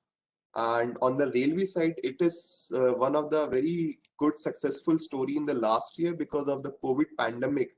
The transport initially through the land ports got a bit, like, bit challenged due to the COVID pandemic. But we have one of the key success stories, if I would say, between India and Bangladesh is in the last 1 year. So we have kept our supply chains open. So like, goods are coming from India, going from, and so on the western part between West Bengal and Bangladesh, goods are coming through railways, as well as the goods are going through road from the eastern part of Bangladesh to our northeastern states like in Tripura, Meghalaya, Assam. So it's actually a remarkable figure. And if we see the trade figures with Bangladesh in the financial year, last financial year, it has not come down. Even Bangladesh has crossed in its export to India by 1 billion mark. It's third time in the row. And Indian exports have also increased to, like, they have maintained their normal level, and in fact they have increased bit to Bangladesh. So things are good. And as a High Commission, if you ask my suggestions on this would be, we need more of our Indian companies to in the sense, like, come and so there are few companies like TCIL and others who are working on this, but we have to look into the holistic manner how we can move goods seamlessly and easily, and and a little information about these new modalities should be widely spread amongst the business community. So one good example is, like, Pran Industries from Bangladesh. So they were not aware, but then they recently explored sending goods through PIWTT routes to India through a vessel, a barge, and they find it quite economical and quite useful. So they are thinking of moving a lot of goods from roads transport to PIWTT routes. So through ICC and through my Bangladeshi friends and counterparts also, I would like them to, like, we need to spread this word that, like, the business community, they should be aware of these options. Like under the coastal shipping agreement, vessels can go directly between Indian ports. There are defined ports, Indian ports and the Bangladeshi ports.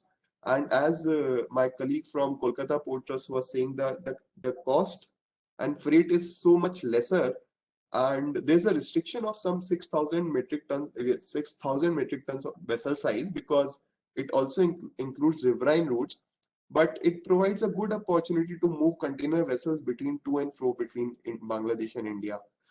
And on the last note, I would like to quote one of the World Bank study, which was recently done, and which says, like, with the seamless connectivity between India and Bangladesh, so the trade right now is below the potential. We have still much more to do. And if we provide seamless connectivity, on which both the governments have been working for the quite some time now, and we have been able to start seeing the results now.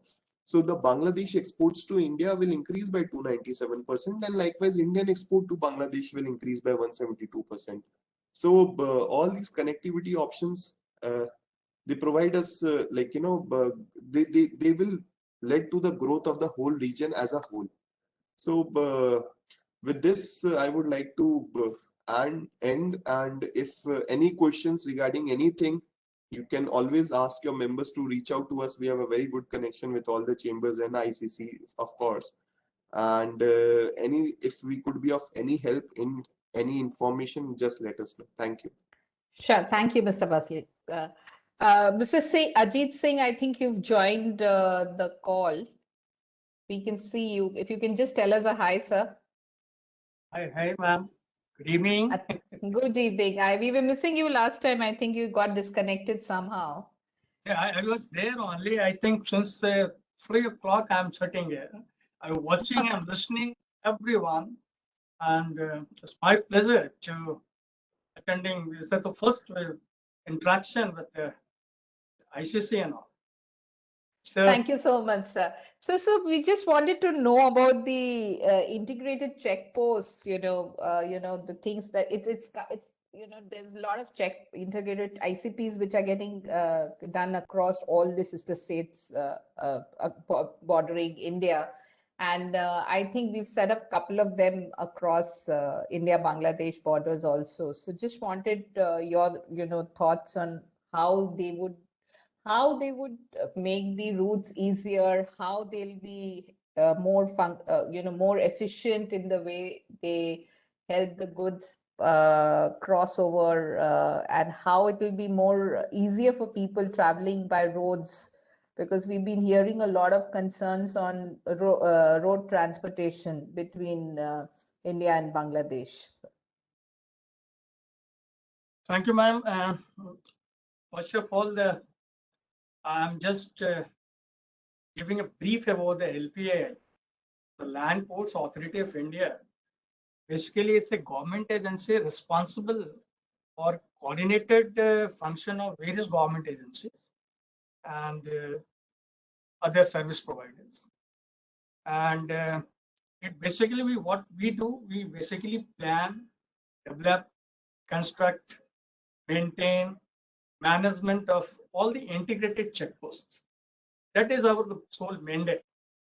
And we provide the state-of-the-art infrastructures to all the stakeholders. As regards to coming to the specific point of Indo-Bangladesh border, that is the international border on Indo-BD side. Currently, all along the Indo-Bangladesh border, we are having 4 functional ICPs. One is at Agartala, second one is Petropol. It's already everyone knows it's the biggest one. Sutarkandi, that is one ICP, that is in Assam. And Another one we have just recently operated. It's operationalized in month of December 2020. That is at Srimanta Port. It's in Agartala only. That is in Tripura. And we are planning to open 8 ICPs all along the border, international border, all along India, Bangladesh. One is at Meghalaya, that is ICP Dauki. Sabroom again in Tripura. For Puchia, one is in Mizoram. And Changrabanda, Madhipur, Fulbari, Gojadanga, and Hili. These 5 LCS we are upgrading it to the ICPs. They are all in West Bengal. So currently at Agartala and basically at Petrapol, from Petrapol, around 30% of the total Indo-Bangladesh trade takes place via ICPs. The most important ICPs on Indo-Bangladesh is Petrapol, which is the largest land port in South Asia, and it accounts for 70% of bilateral land-based trade with Bangladesh. So now LPI is in the process of upgrading all such ICPs, and in the coming 1 or 2 years, we will be developing Dauki, which is in Meghalaya, and one is the busiest land custom station, and it will be certainly improve or enhance the trade between India and Bangladesh. Sabroom, I think we will be developing it within 2 to 3 years. Hopefully, everything has been done. And right from the Chattogram port, straightway coming to this crossing the ICPs and coming to hinterland. So it will be, I think, the most easiest trade route as regards to trade, and not even the trade, but the passenger is concerned. That will be the movement of passenger as well as cargo will take place. So at present, now at Petrapol, we are seeing the movement of passengers also. We are facilitating the seamless movement of passengers as well as the cargo. And because if you have seen the surge of passenger movement at Petrapol, I think 22 lakhs in 2019, 2020, it was a movement of either side. So we have constructing a state-of-the-art passenger terminal. It is going to be completed very soon, I think within a month or so. And it will be a great help. It will be a great facility for the country, especially for the Bangladesh. And it will be a state-of-the-art infrastructure. So as such, we are providing a lot of infrastructures, a lot of facilities, not for the cargoes, but for the passenger movement too. And we'll be enhancing the trade, facilitating is a better word, facilitating trade, cross-border movement of passengers and trades. So Ashish, something for you to look forward to. Yeah, I would like to make a comment here, without saying anything disrespectful, Dr. Singh. My dream is that we don't have any checkposts, that, the last 10 years has been a time where India and Bangladesh friendship has really kind of flowered. And 10 years ago, the vision was that we would have a lot of infrastructure at the borders to enable movement of cargo. Today, I'm very happy to say I've used your land ports personally. I'm astounded by how efficient they are for passengers, because it takes 1 hour for somebody to immigrate from, to cross the immigration on both sides, on both India and Bangladesh sides. So much so that you can see at the borders, people from Bangladesh coming into India for the afternoon just to watch a movie and do some shopping and go back.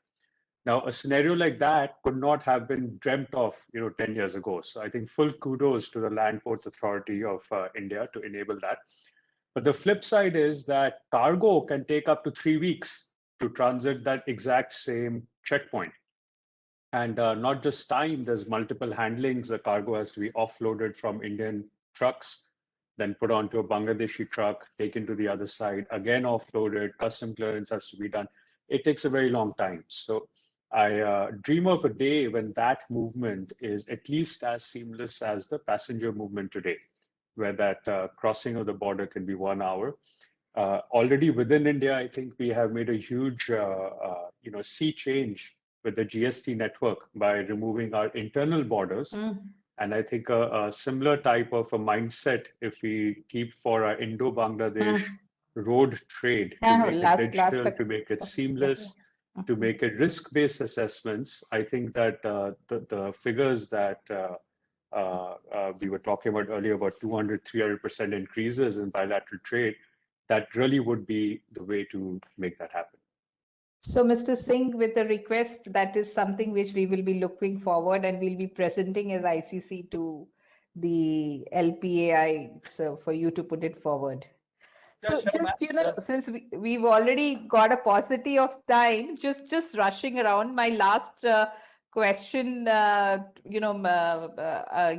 to Mr. Surya Narayan Lenka. So, we've been hearing a lot of things about investment into Bangladesh. What do you see as a logistic person would be the challenges which, as an investor, they would see there, and the opportunities which can be leveraged there, followed by what in terms of the laws also do you think, we would have to take care as an investor?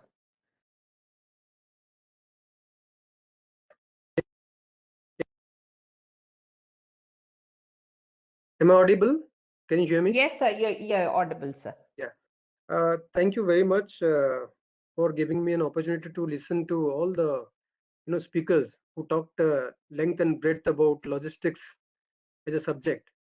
Before answering the question, I would like to a couple of items which is kind of a shippers community's wish list, because all of the speakers talked about the system, processes, etc. So I want to bring forth there are three things that we want as a shippers community. So first thing is efficiency, which we talked about. So we are losing a lot of time at the border in doing the transactions, in making the goods move from one part of the country to another part of the country through the physical changeover, handover, takeover, etc. So that is a very big pain point. Second point that I'm looking at is sustainable logistics options. So when we say that, we have got options of landside movement by road. We have got options of waterways movement by means of seaports, by means of inland waterways terminals, and multimodal solutions that we talked about. I feel sustainable means of such modal options available is a need of the hour. So I will put an example. The earlier slide that we talked about was July 2020. We had the first shipment by containerization through inland, Indo-Bangladesh coastal route. So wherein we made our customer receive the cargo through Chittagong port, and then doing a land transit to the ICP Akhora and Agartala border, and crossing that, and the trailer goes right to the destination of my customer premise. So after that shipment, we have kind of lost the track. Possibly we are not ready. We are not able to do the further shipments. So I think essence of the point that I'm making here is we need to develop these additional logistics modes, and it takes a lot of time to foolproofing it, because there are a lot of issues that a shipper face while we try to do something innovative of that kind. Third thing that I want to put forth here is digitization. When we talk about trade today, I think trade is by far the most digitizable in terms of documentation, in terms of trade, related processes. So one of the problem that we face today is, acceptance of a country of origin in physical form. So in a period like COVID, where we have migrated to a digitalized, COO, whereas at the border we are asked for physical copy with stamp, with a signature. So that becomes really a deterrent to make trade work. So these are three broad points that I want to put across to the eminent people that we are present here, talking about the trade and facilitation from a $10 billion trade today to potentially the kind of number that WTO throws is very, very high. Both the countries can have that level of trade realization, both in terms of import into Bangladesh and export out of Bangladesh. So these were 3 points that I wanted to put forth, and I want some kind of support for the community, shippers and consignee community. Coming to your question, madam. So your audio has, your video and audio is having some disturbances. Okay, could you make out the 3 points that I just put on behalf of The 3 points we've got it, sir. Yeah. The 3 points I've got it down, sir. So just putting it across to Ashish. Last question to Ashish. Anything you want to add on to what Mr. Linka said? You've been No, doing I a lot of think, work on that. I can almost hear the pain in his voice as a user. And I think that, even Mr. Matlub referred to this earlier, that Yes, absolutely. there are many experiments that we have done as two countries over the last 10 years. And there have been many experiments that were successful but were not repeated. So some of these experiments we need to revisit. I think also in some cases, a lot of infrastructure building was required before those experiments could be mainstreamed. Today, I frankly think that for many of the transport test cases, the most sustainable method is efficient road transport. Because say, for example, Mr. Matlub was saying that, a whole vessel has to come back empty from Bangladesh. So vessel means you're talking a minimum 1,000 to 2,000 ton capacity for that vessel to be efficient. Whereas for road, you could have a unit size as low as 20 tons. So if we could really kind of figure out how to make the road transit happen smoothly, maybe it's a relay system, maybe only the truck goes to the other side, a different driver drives it forward. Maybe it's like a system like NAFTA in North America, trucks and passengers just seamlessly move across border without really halting. But something like that, I think, is a need of the hour. Of course, there's already so much work done on bulk movement, commodity movement by waterways, and also railways. But this could be the real kind of missing key. Yeah, I think on the overall perspective, all the discussion, I just want to summarize in 2-3 words. We have made inroads into a lot of our relationship and the way we are, doing business between India and Bangladesh. Now I think it's the time to streamline our operations, more value add on it, and improve our efficiencies on it. Mr. Linka used three perfect things: efficiency at border, sustainable logistics, and digitization. I think that's the need of the hour. And, Ashish and COI, Kanishk and Rajiv sir are all part of the logistic committee. We should do a paper and present how, to the government, how we should be handling this. Is something which going forward, since Bangladesh is the growing economy, will not only help India grow, but also the growth of West Bengal, growth of our Northeast states will play a big role in this whole chapter. So thanking all the participants. Thank you so much. I think we've overshot on time. Paramita was calling me that please finish it up. So Paramita, over to you. I think over to Yogesh. Yogesh, you're already joined. Yeah, thanks, Smita Madam, and thank you everybody. It was very thought-provoking and insightful presentation and discussion, I must say. So taking forward from here on the second panel, what we have to discuss a topic about logistics again, reshaping logistics and warehousing. So on the panel, we have a mix of young people, young entrepreneurs and experienced people from eminent companies. I will quickly introduce the panel, which will talk about the topic of reshaping logistics and warehousing, and also it has focus on East India. So on the panel we have Mr. Aditya Shah, Executive Director of VTrans Group.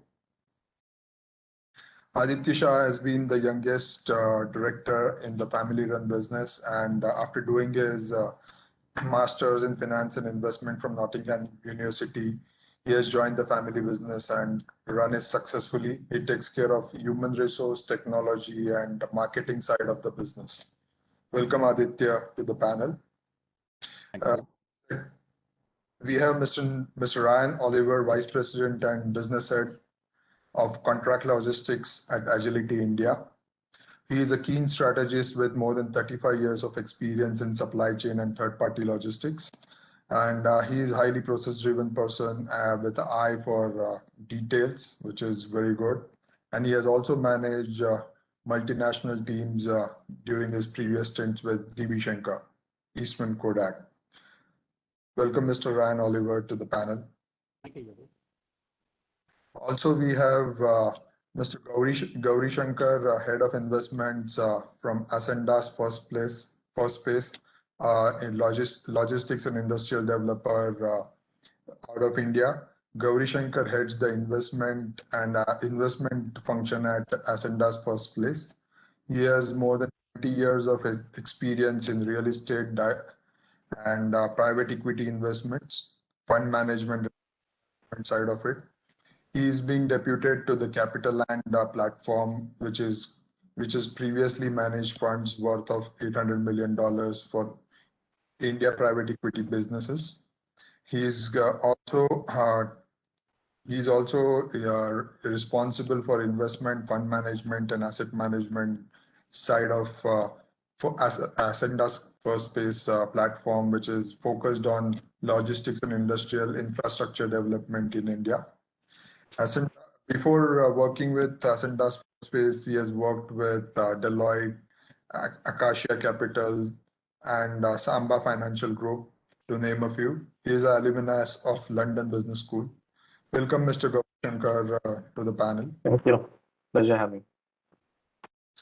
We have Mr. Prateek Jalan, another young entrepreneur from Kolkata.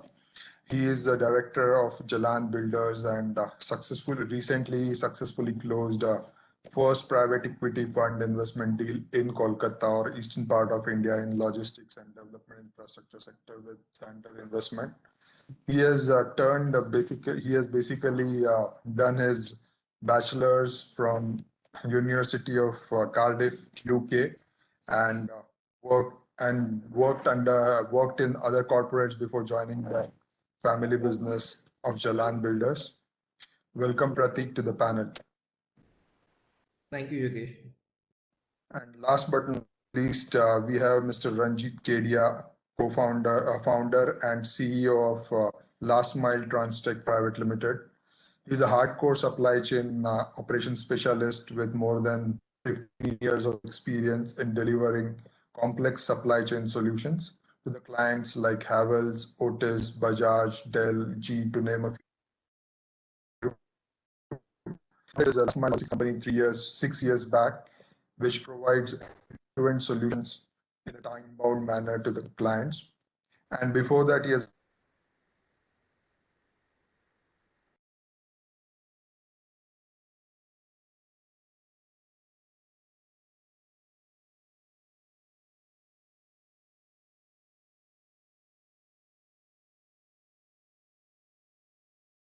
Am I audible? Sorry.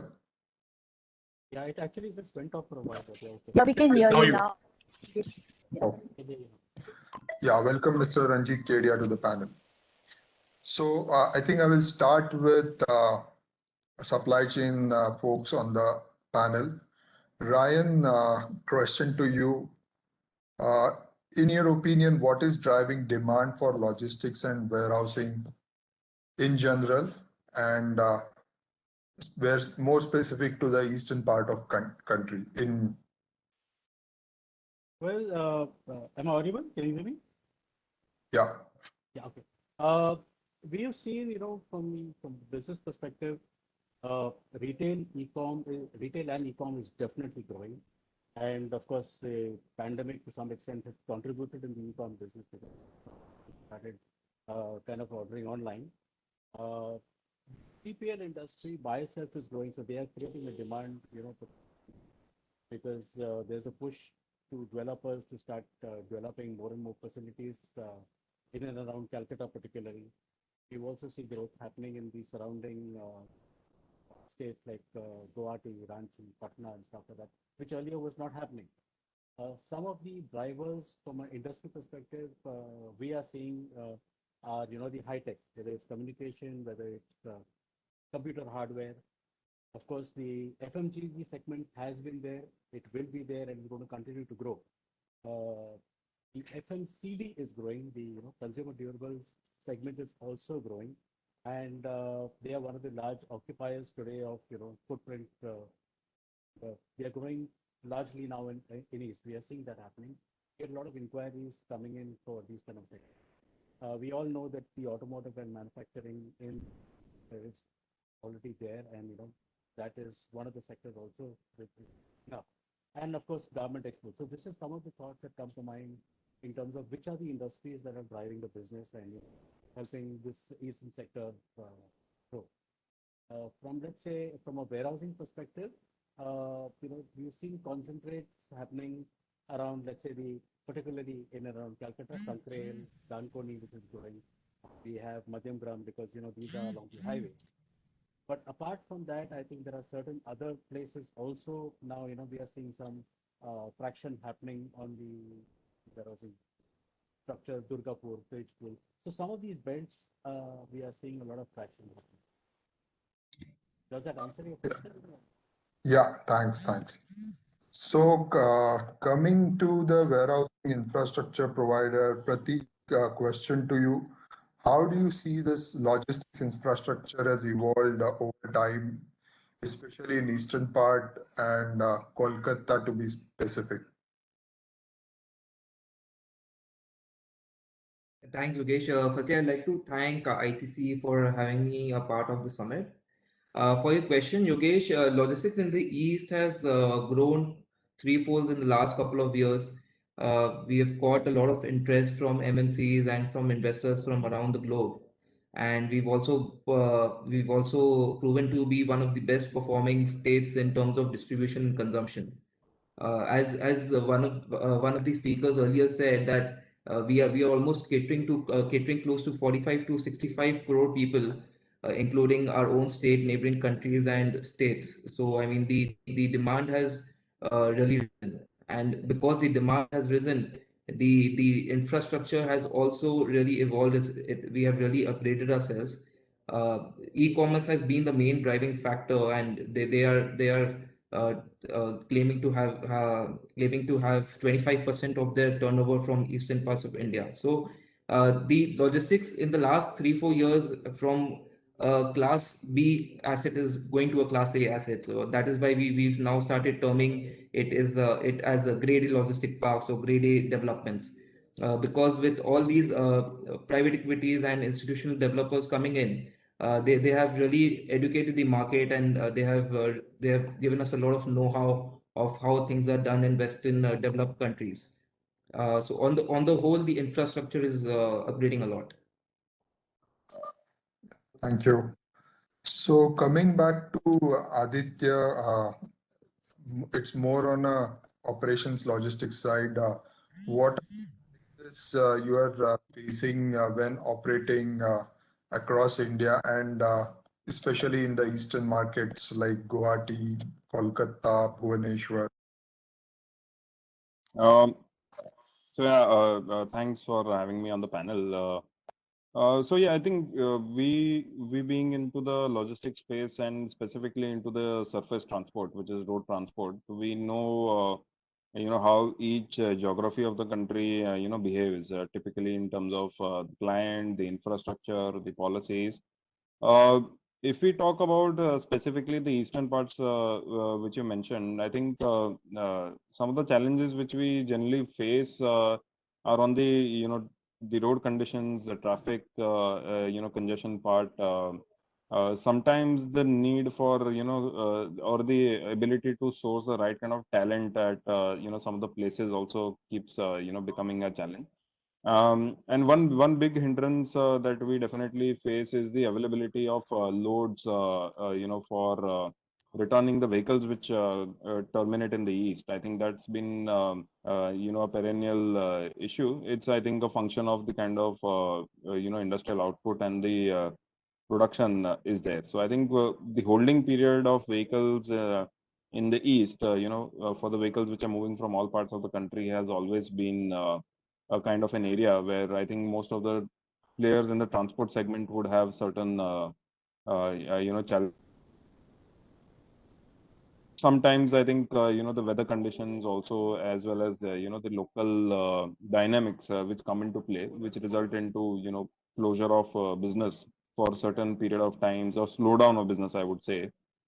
They also keep on disrupting, the overall free flow of, goods and movement in ease. So broadly to speak, I think these could be some of the challenges which, we face because we have a pan-India footprint. We try and compare each geography. And as I mentioned, these are some of the challenges which we face on a daily basis. Thank you, Aditya. So again, moving back to institutional developers, Gauri Shankar, a question to you.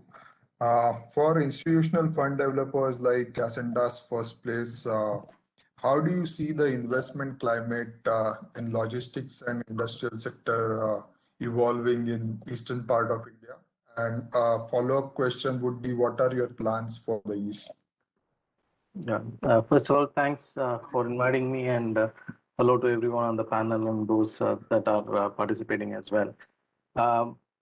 Just like I think Pratik was telling before, there's been a sea change in logistics and warehousing and industrial development over the course of the last 3 years in particular, with a lot of institutional grades developers coming in. And thanks to COVID, unfortunately, I mean, it has been a disaster for us, in our personally, but it has helped the warehousing sector sort of leapfrog. In fact, skip a few years of natural organic development because of the requirements of because logistics and warehousing had become a backbone for all the e-commerce and online deliverables. So the ability and the capacity to absorb these shocks has woken up the industry as well, because of exigencies like these, which were not planned for. You're having now industries move slightly away from just-in-time, supply management to sort of keeping inventory in as a work in progress, so that they're able to stabilize their production. Similarly, you're having a lot of e-com players. The e-com growth has been almost 80 to 90% growth in just a year, and the involvement of tier 2 and tier 3 cities towards e-com development has been a positive. So all of this has sort of enabled what is largely the forgotten parts of India. I mean, before 2 years back, warehousing was largely limited to only the major cities. Kolkata was one of it, but but the hinterland was not something which was addressed or thought about.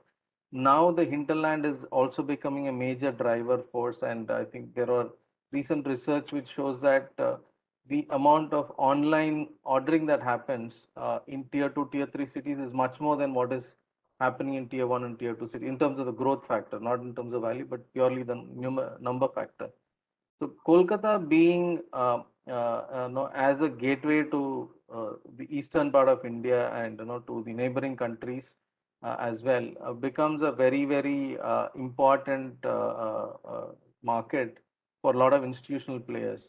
it has its challenges in terms of land procurement and development approvals and things like that, which many of the local players can have figured out a mechanism to get by.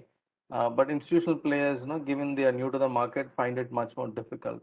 If things like those could be sorted out, I think there is it's a kind of a very, very good growth trajectory we are on. And from Asenda's answering a second question, from Asenda's own personal perspective, we have been looking at Kolkata for the last 2 to 3 years, trying to get into the space. And now it was usually a pull factor. We wanted to be there. Now we are getting to a situation where tenants are demanding us, that you have to have a warehouse in Kolkata, you have to have a warehouse in Guwahati. What are your plans? When are you developing? What used to be demand previously used to be, okay, we need a 50,000 square feet warehouse, we need a 30,000 square feet warehouse. Now the demands are more like 150,000, 200,000. So the size of the warehouses also have sort of tripled or quadrupled. This all augurs very well as long as we are able to address the endemic issues such as land procurement, approvals, and the ability to for tenants to operate without having major industrial relations issues. If those basics can be sorted out by a partnership between private parties and public authorities, I think it could be a great thing. Will give a great boost particularly for Kolkata, West Bengal, and also for the rest of the northeast part of India. Thank you. I think good summarizing of challenges what institutional grade players are facing currently in Kolkata and those markets. So coming back to Mr. Ranjit, I remember our first meeting where I took a note of you're very active in northeastern part of India from logistics perspective, and you have delivered some of the complex supply chain solutions in that area. And I still remember that you have a special liking to that area, and you have been able to do some phenomenal work in northeastern states from logistics perspective. So how do you see this inland waterways being developed, helping to ease the supply chain in the eastern part of India?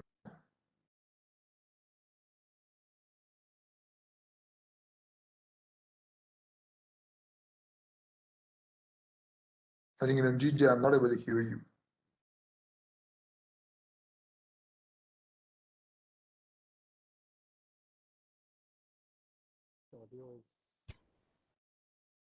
Ranjit, your voice is. I'm audible now? Yeah. Yeah, we can hear you now.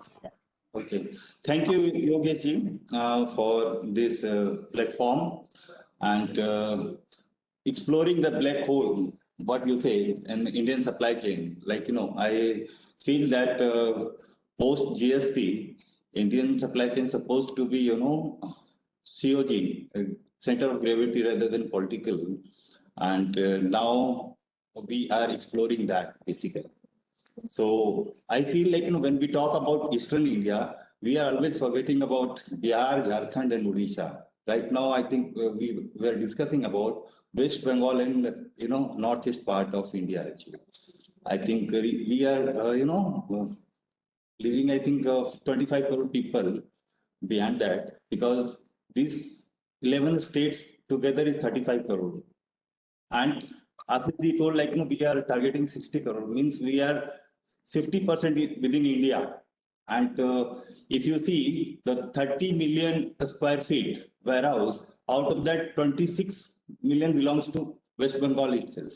Rest 2-3 million you will find in Guwahati, Patna, and Ranchi together.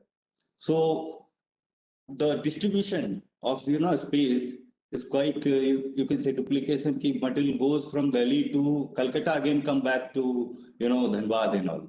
So we are incurring, you can say, fuel, we are incurring TAT, everything is double actually. We can find out somewhere where we can really find out gateway to the eastern India, or you can say eastern part of the globe, or Indian subcontinent. Actually, we can reach northeast or Bangladesh by that gateway. We have identified a location, or you can say two locations, where we can really do a lot of, you can say, work and disturb the market, like Bahragoda and Bari. We are working on few, you can say, logistics park and Bari.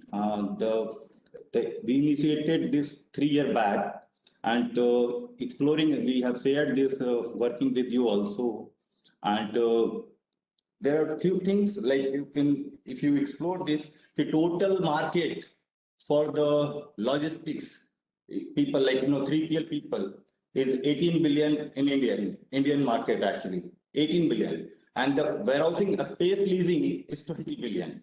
So 3PL are lesser than this warehouse providing. So I think a very good opportunity for Mr. Jalan, who can look into this, who can create some warehouse for us so we can sell it out. So it's an opportunity for this platform where we can explore. Challenges are there, like if we start a new location, then creating capacity and meeting capacity with the first you can say initial days will be difficult. But what we see, we have a slide. I think Yogesh, if you allow me, I would like to present one slide which can help a lot actually in this discussion. Sure, sure.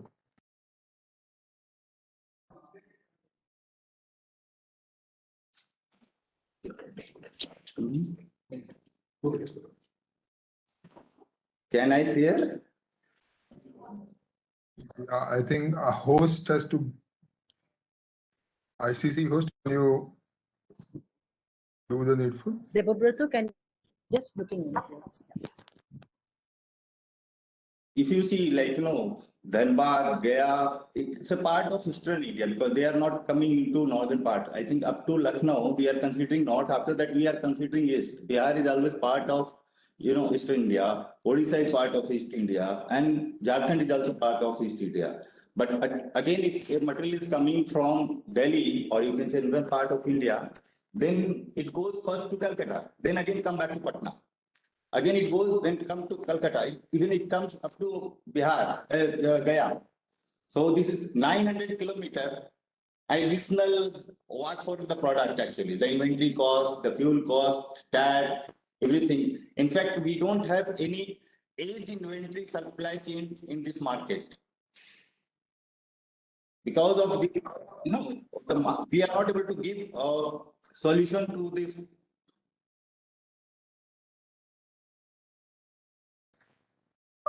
Sir, you can present yourself PPT, sir.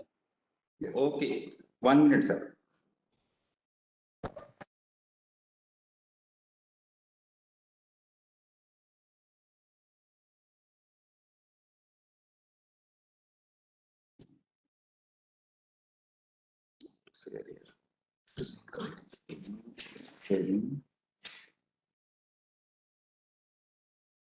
Yeah, that's right.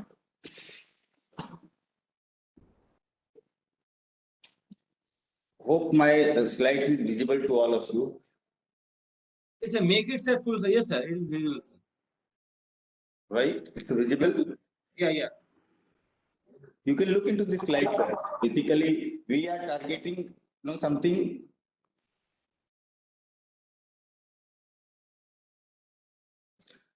This is the, you can say, current situation. All the material goes first to Calcutta and coming back to different part of, you can say, Eastern India, like Patna, Ranchi, Dhanbad, Gaya, and according to that, division and district. And what we suggest, COG-based distribution model in East India fulfillment. Yeah, I think insightful. Like, if we are talking about, like, FMCG market of 25,000 crore and FMCG market of 3,800 crore. And we can cover this 3,239 tehsil within, you can say, 300 kilometers, say 72 hours. My industry mate from agility can confirm this is possible. If we can do it like, 200 kilometer, 300 kilometer, 100 kilometer, lane, if we create this lane, we can serve market better than what we are doing right now. So this focus has to be there. I think I will not take much time on this. Stop from here. I think Ranjitji, you have rightfully said that Bhubaneswar, Patna, as part of Eastern India, people to look at how they can service that market, and we really need to relook at the mid-mile, last-mile delivery in those sectors when we are talking of Eastern India. So, considering that as a point, I will come back to Mr. Ryan. Ryan, if you have to think of reshaping the logistics the way you are doing currently and the way you want to do in future, what are the two things you would do in order to reshape the logistics in India and in eastern part of India, to be precise? Well, let me first address the first part of your query. One is from an India perspective, I think most players are going into a consolidation mode. So as rightly pointed out by, I think, Gauri Shankar, when we talked about, going in for larger facilities, which is 100,000, 200,000 kind of square feet areas, and concentrates into the key distribution points. So one of the things is definitely, investment happening there. There's a movement happening there on development projects. So that's from the India perspective. Coming down to, let's say, the eastern sector, I think today one of the major challenges which most of us face as peers as well as developers is, having the so-called fire compliant state-of-the-art facilities that's the need of the hour for the East. Because we have only a few concentrates, like, for example, Dankuni. Dankuni is now coming up with, fire compliant as well as, let's say, government-approved kind of warehousing facility. The rest of the locations, we still struggle for approvals. We still struggle, with landlord. We still struggle with the quality of the warehousing that is put out in the market. So I think that is something which, as a group, people need to concentrate on and say how best we need to, scale up these warehousing infrastructure as well as on the price band. So I think that is going to help people get more and more interested and invest into particularly the eastern sector. As rightly put by Mr. Ranjit, he talked about the Ranchi or the Patna or the Bhubaneswar as points of development. Yes, they require to be developed, but unless we start doing that from ground up in terms of infrastructure and stuff like that, it's very difficult for investors or even 3PL companies or even end customers to look at that as a distribution point. So we go back to the drawing board. Ryanji, can you be a little closer to mic? People have given feedback. Sorry, 1 second. Can you hear me now? Better. Yeah, okay. So coming back to what Mr. Ranjit said, people are forced to use the hub and spoke. And that's the reason they use Calcutta as the hub and then move material back downwards into, to the other states.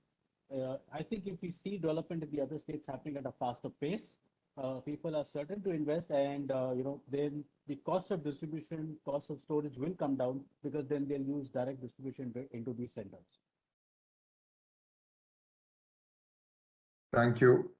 Coming back to Aditya with the same question, what's your take on how would you like to rethink about the strategies of logistics, and how do you see that what all government supports or policy level changes will help you to do business more efficiently?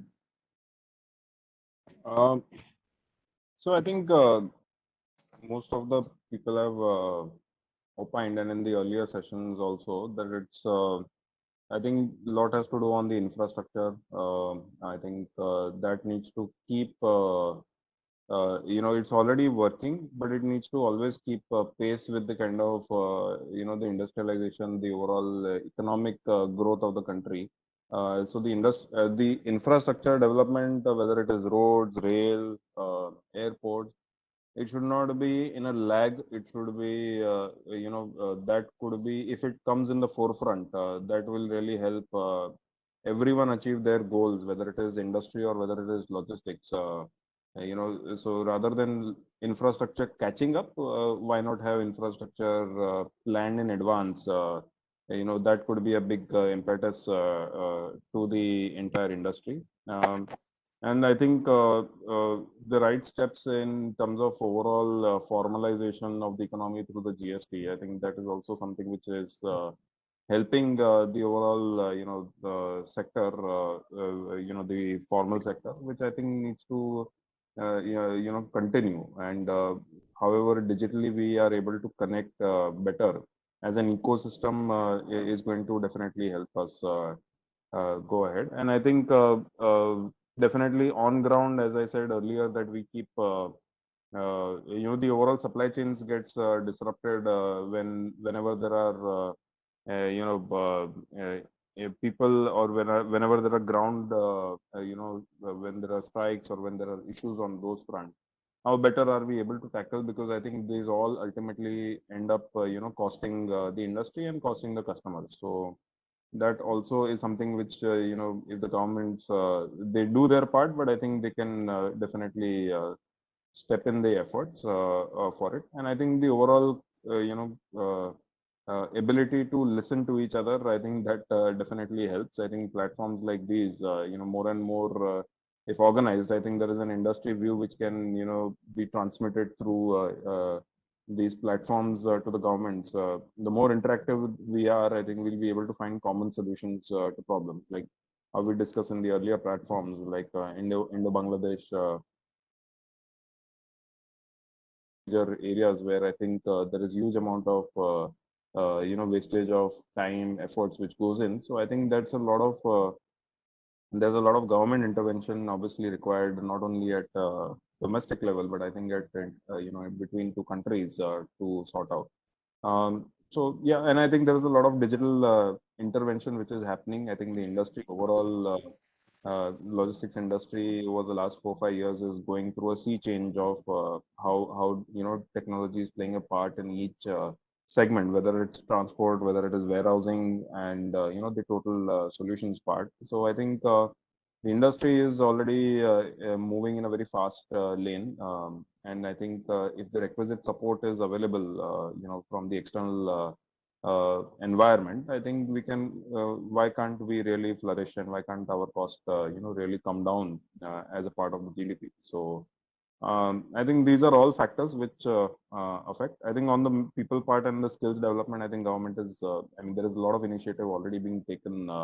And I mean, we as an organization are also part of various forums where we discuss. So skill development could be an area where we feel things have already started working, where there is a lot of focus that has come in, and that is going to help because the industry is going to require big amount of manpower with the growing or with the opening up of economy post the COVID scenario. So that's when these skilled manpower will be required, and they will be absorbed. So I think to summarize, I mean, I've said a lot of things, but I think to summarize, yeah, I think there is work that can happen in infra, that can happen on policies. The overall ecosystem around logistics is something that contributes the cost. So there's only much that the industry can do. There's a support required from all angles. Thank you, Aditya. So a question to Prateek. Prateek, in terms of infrastructure, people are talking of having better sustainability aspects. So I'm aware that you have volunteered for having green building certification for your park. So how do you see this sustainability angle playing out in logistics infrastructure play in coming days?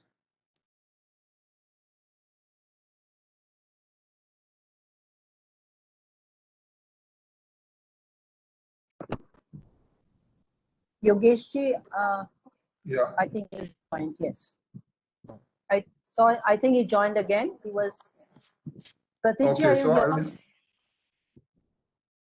I think. I think you can move on. I think he just Yeah. will join So back. Yes. Yeah, I think I will direct this question to Gauri. Gauri, I think Ascendas has globally put in solar power and a lot of green sustainable initiatives. So what's your plans for India on sustainability side of it, and how do you see uh, tenants or clients responding it to you over that?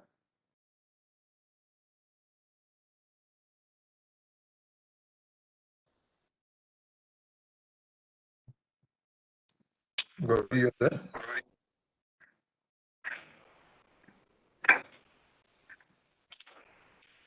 I think Gauri is also.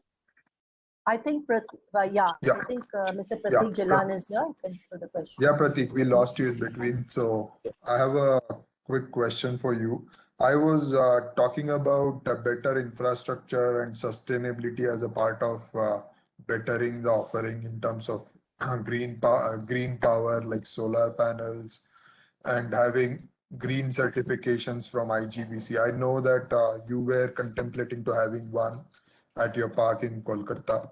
So how do you see this adding value to your clients or tenants from sustainability point of view? See, green building has always been on our cards as well as a developer, but the issue we are facing is that in order to get IGBC certification or any kind of green building certification, the cost on the project is very high, and we are not being able to, as such, get the value out from a tenant point of view. So that there are very few tenants who actually are willing to give a premium for green certified building.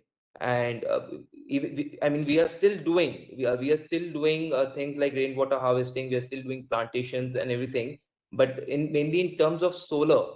So solar energy is definitely cheap, but the problem with that is it is not for the year long. So even if you're using solar power, we cannot depend on solar power for 12 months. The companies give a guarantee for 6 months. So we anyways have to have the permanent power from the grid.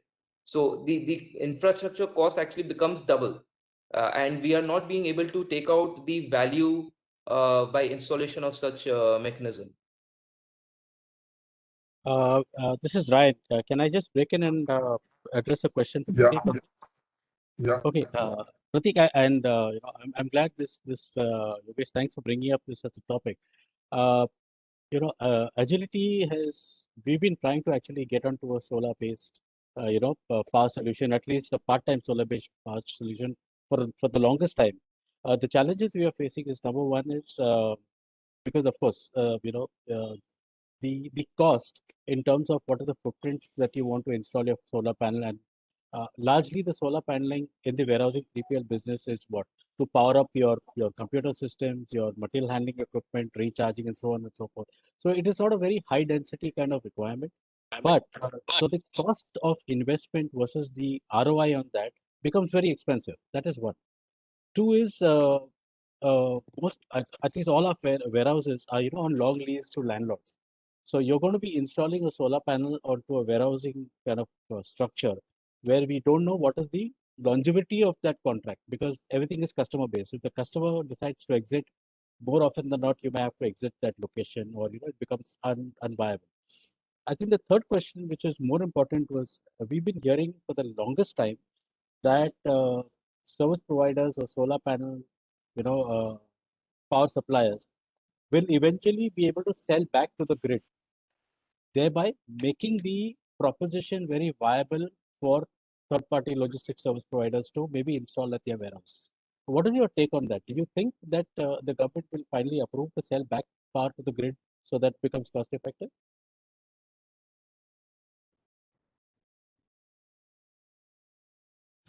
Sorry, if I'm supposed to address that question. I mean, honestly, I don't think that viability is there, because especially for a place like West Bengal, I think we have surplus power. So we are not very sure whether the grid would be accepting surplus power from our solar panels. And if you see, then as on today, by the infrastructure cost, there's not a very big difference in the cost of power by solar energy and by the grid. I mean, we were trying to work for a particular tenant a few months back, and we saw that the difference in the energy cost was only 15 to 20%, and the capex that has to be put into solar energy is very high. So we Correct. didn't find it very viable at the moment. Correct. So that's precisely my point. We find that the cost of investment is so high versus the ROI. ROI you possibly will recover after 10 or 15 years. So that becomes a challenge for for players in the market. So I think maybe we look to the ICC to maybe create a white page on this and talk to the government as to what can we do to subsidize and make solar paneling more cost effective or viable to players like you and me. Correct. Great point, both Pratik and Ryan.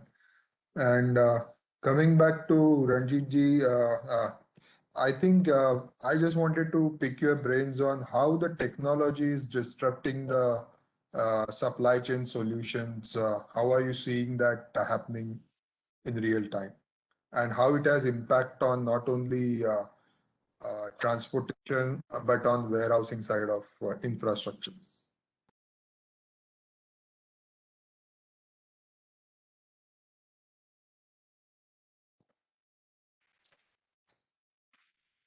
Yeah, unmuting myself, taking more time, right?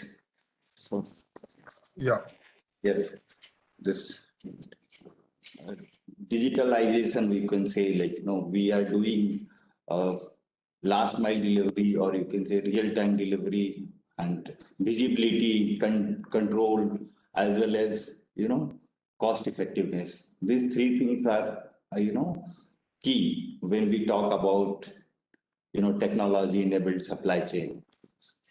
So now the focus on emerging company like last mile, or the company who is in 5 year or 6 year, they are well enabled. We are targeting complete visibility from, you can say, source to end customer, complete visibility milestone wise. And I think this is affordable and very much in control with the company who is into last mile delivery, especially. We see that, this new channels, e-com and all. Without that, it is not possible to, score any client over there. As far as current market is there, we think within 5 year of time we will be able to reach on that level where our distribution model will be 100% covered through this digital or technology enabled supply chain. I can see that there we won't be any challenge, much challenge over there. And we are, I think, ahead of you can say rest of Southeast Asian company, Southeast Asia, or compared to the European market also, we are far ahead of that. Actually, our visibility is much more than the rest of other part of globe. Actually, we are much ahead.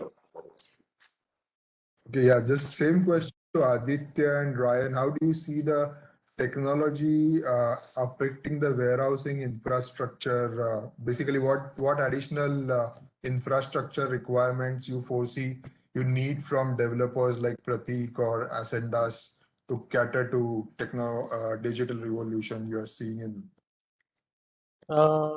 From a tech perspective, I would say, okay, we already talked about solar paneling from an infrastructure, but maybe a Wi-Fi enabled kind of facility, because today when we go to a facility, the first thing a 3PL or rather an end customer wants something which is you want to use a scanned operation, which means there's an investment for a Wi-Fi kind of environment. That is one. Two is another way of looking at a capex. Today we have to invest huge amount of capex in terms of your heavy duty racking or a basic infrastructure in the warehouse.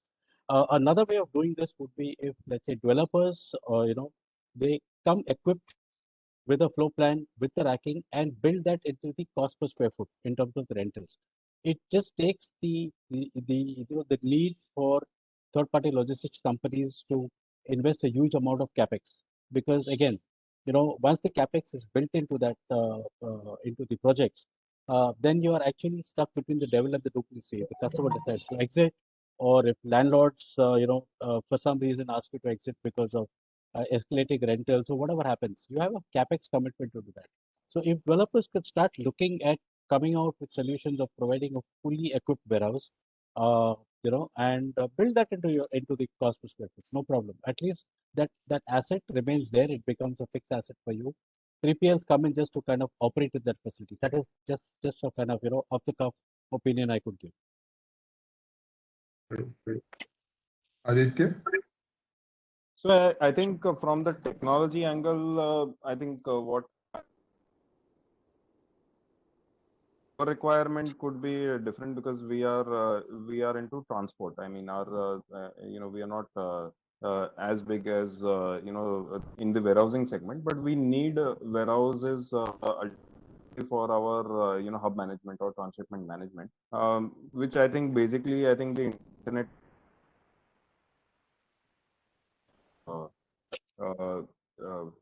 I think internet is a little poor. Sorry. So that is something which, but I think the bigger challenge which I feel, if there is a better collaboration, I think there are transport specific focused warehousing segment that really is available. I think most of the companies in our segment, we have to either go and build up a build to suit kind of a warehouse in most of the places, because for a typical hub movement we need number of extra bays, different levels of bays for different truck sizes, etc., which we generally don't get very easily available. So we really need to either find a piece of land and developer to help us build something build to suit kind of an option, or we have to then compromise and operate in warehousing infra, which may not be very efficient on the transport side. So the many parts of the country really having a lot of developers coming forward with warehousing solutions which are targeted towards transport or express or courier companies, which typically is like running bays, multiple number of shutters, etc., etc. And obviously I think it's a basic necessity now to have good LAN connection for Wi-Fi's and all. But I think that is one thing that I would definitely feel we've seen some kind of a struggle across the country on that side. Because at the day that once you move into a facility, then you have to set up a tower, you have to set up a LAN connection, you have to do all those kind of things, which becomes a little bit difficult for, let's say, an outside player who has to invest into that property. So, yeah, I think. Thank you. So I think I see that Gauri is not able to join back. So with that, I think if we have any questions from audience, we are ready to take that. Otherwise, I will sum up the thing and hand it over to Mr. Kanish Sethi. So just to sum up the discussion, what we had, I think as rightly quoted by Ryan, logistics and supply chain are the wheels that propel the business forward, and it is always important to be ahead of curve in this sector. It requires not only support from policy standpoint, where government can help in terms of easing out, reducing number of curbs for either buying lands or moving goods from place A to B. Also, it has seen that technology is trying to disrupt the sector and trying to make it more efficient. Ground reality in India is logistics cost is around 14% of GDP cost, which is highest among all the developing countries. And government has rightfully announced that they want to reduce it to the 9% level, 9 to 10% level. They have taken some initiatives in terms of making ports efficient, promoting inland waterways, promoting building road infrastructure so that truck movements become faster, creating multimodal logistic parks, having rail connectivity along with road connectivity to the ports, and directions, they are taking right steps in that direction, but still a lot to achieve to make it more efficient in terms of reducing cost of logistics. But we are hopeful that with all these forums like ICC, which are promoting the discussion and creating awareness around that, we will be able to reach there sooner or later. Thank you. Thank you, ICC, for giving me this opportunity to moderate this panel. And thank you all the panelists for your valuable feedback and insights. Thank you, ICC. I appreciate inviting me to this panel. I think it was an extremely learning experience. Hearing about all the changes and developments that are happening for between India, Bangladesh, and how much we have progressed. And thanks for this opportunity to talk about the logistics and supply chain. Thanks a lot. Thank you, and thank you, Pratik. Thank you, Aditya. Thank you. Thank you. Thanks.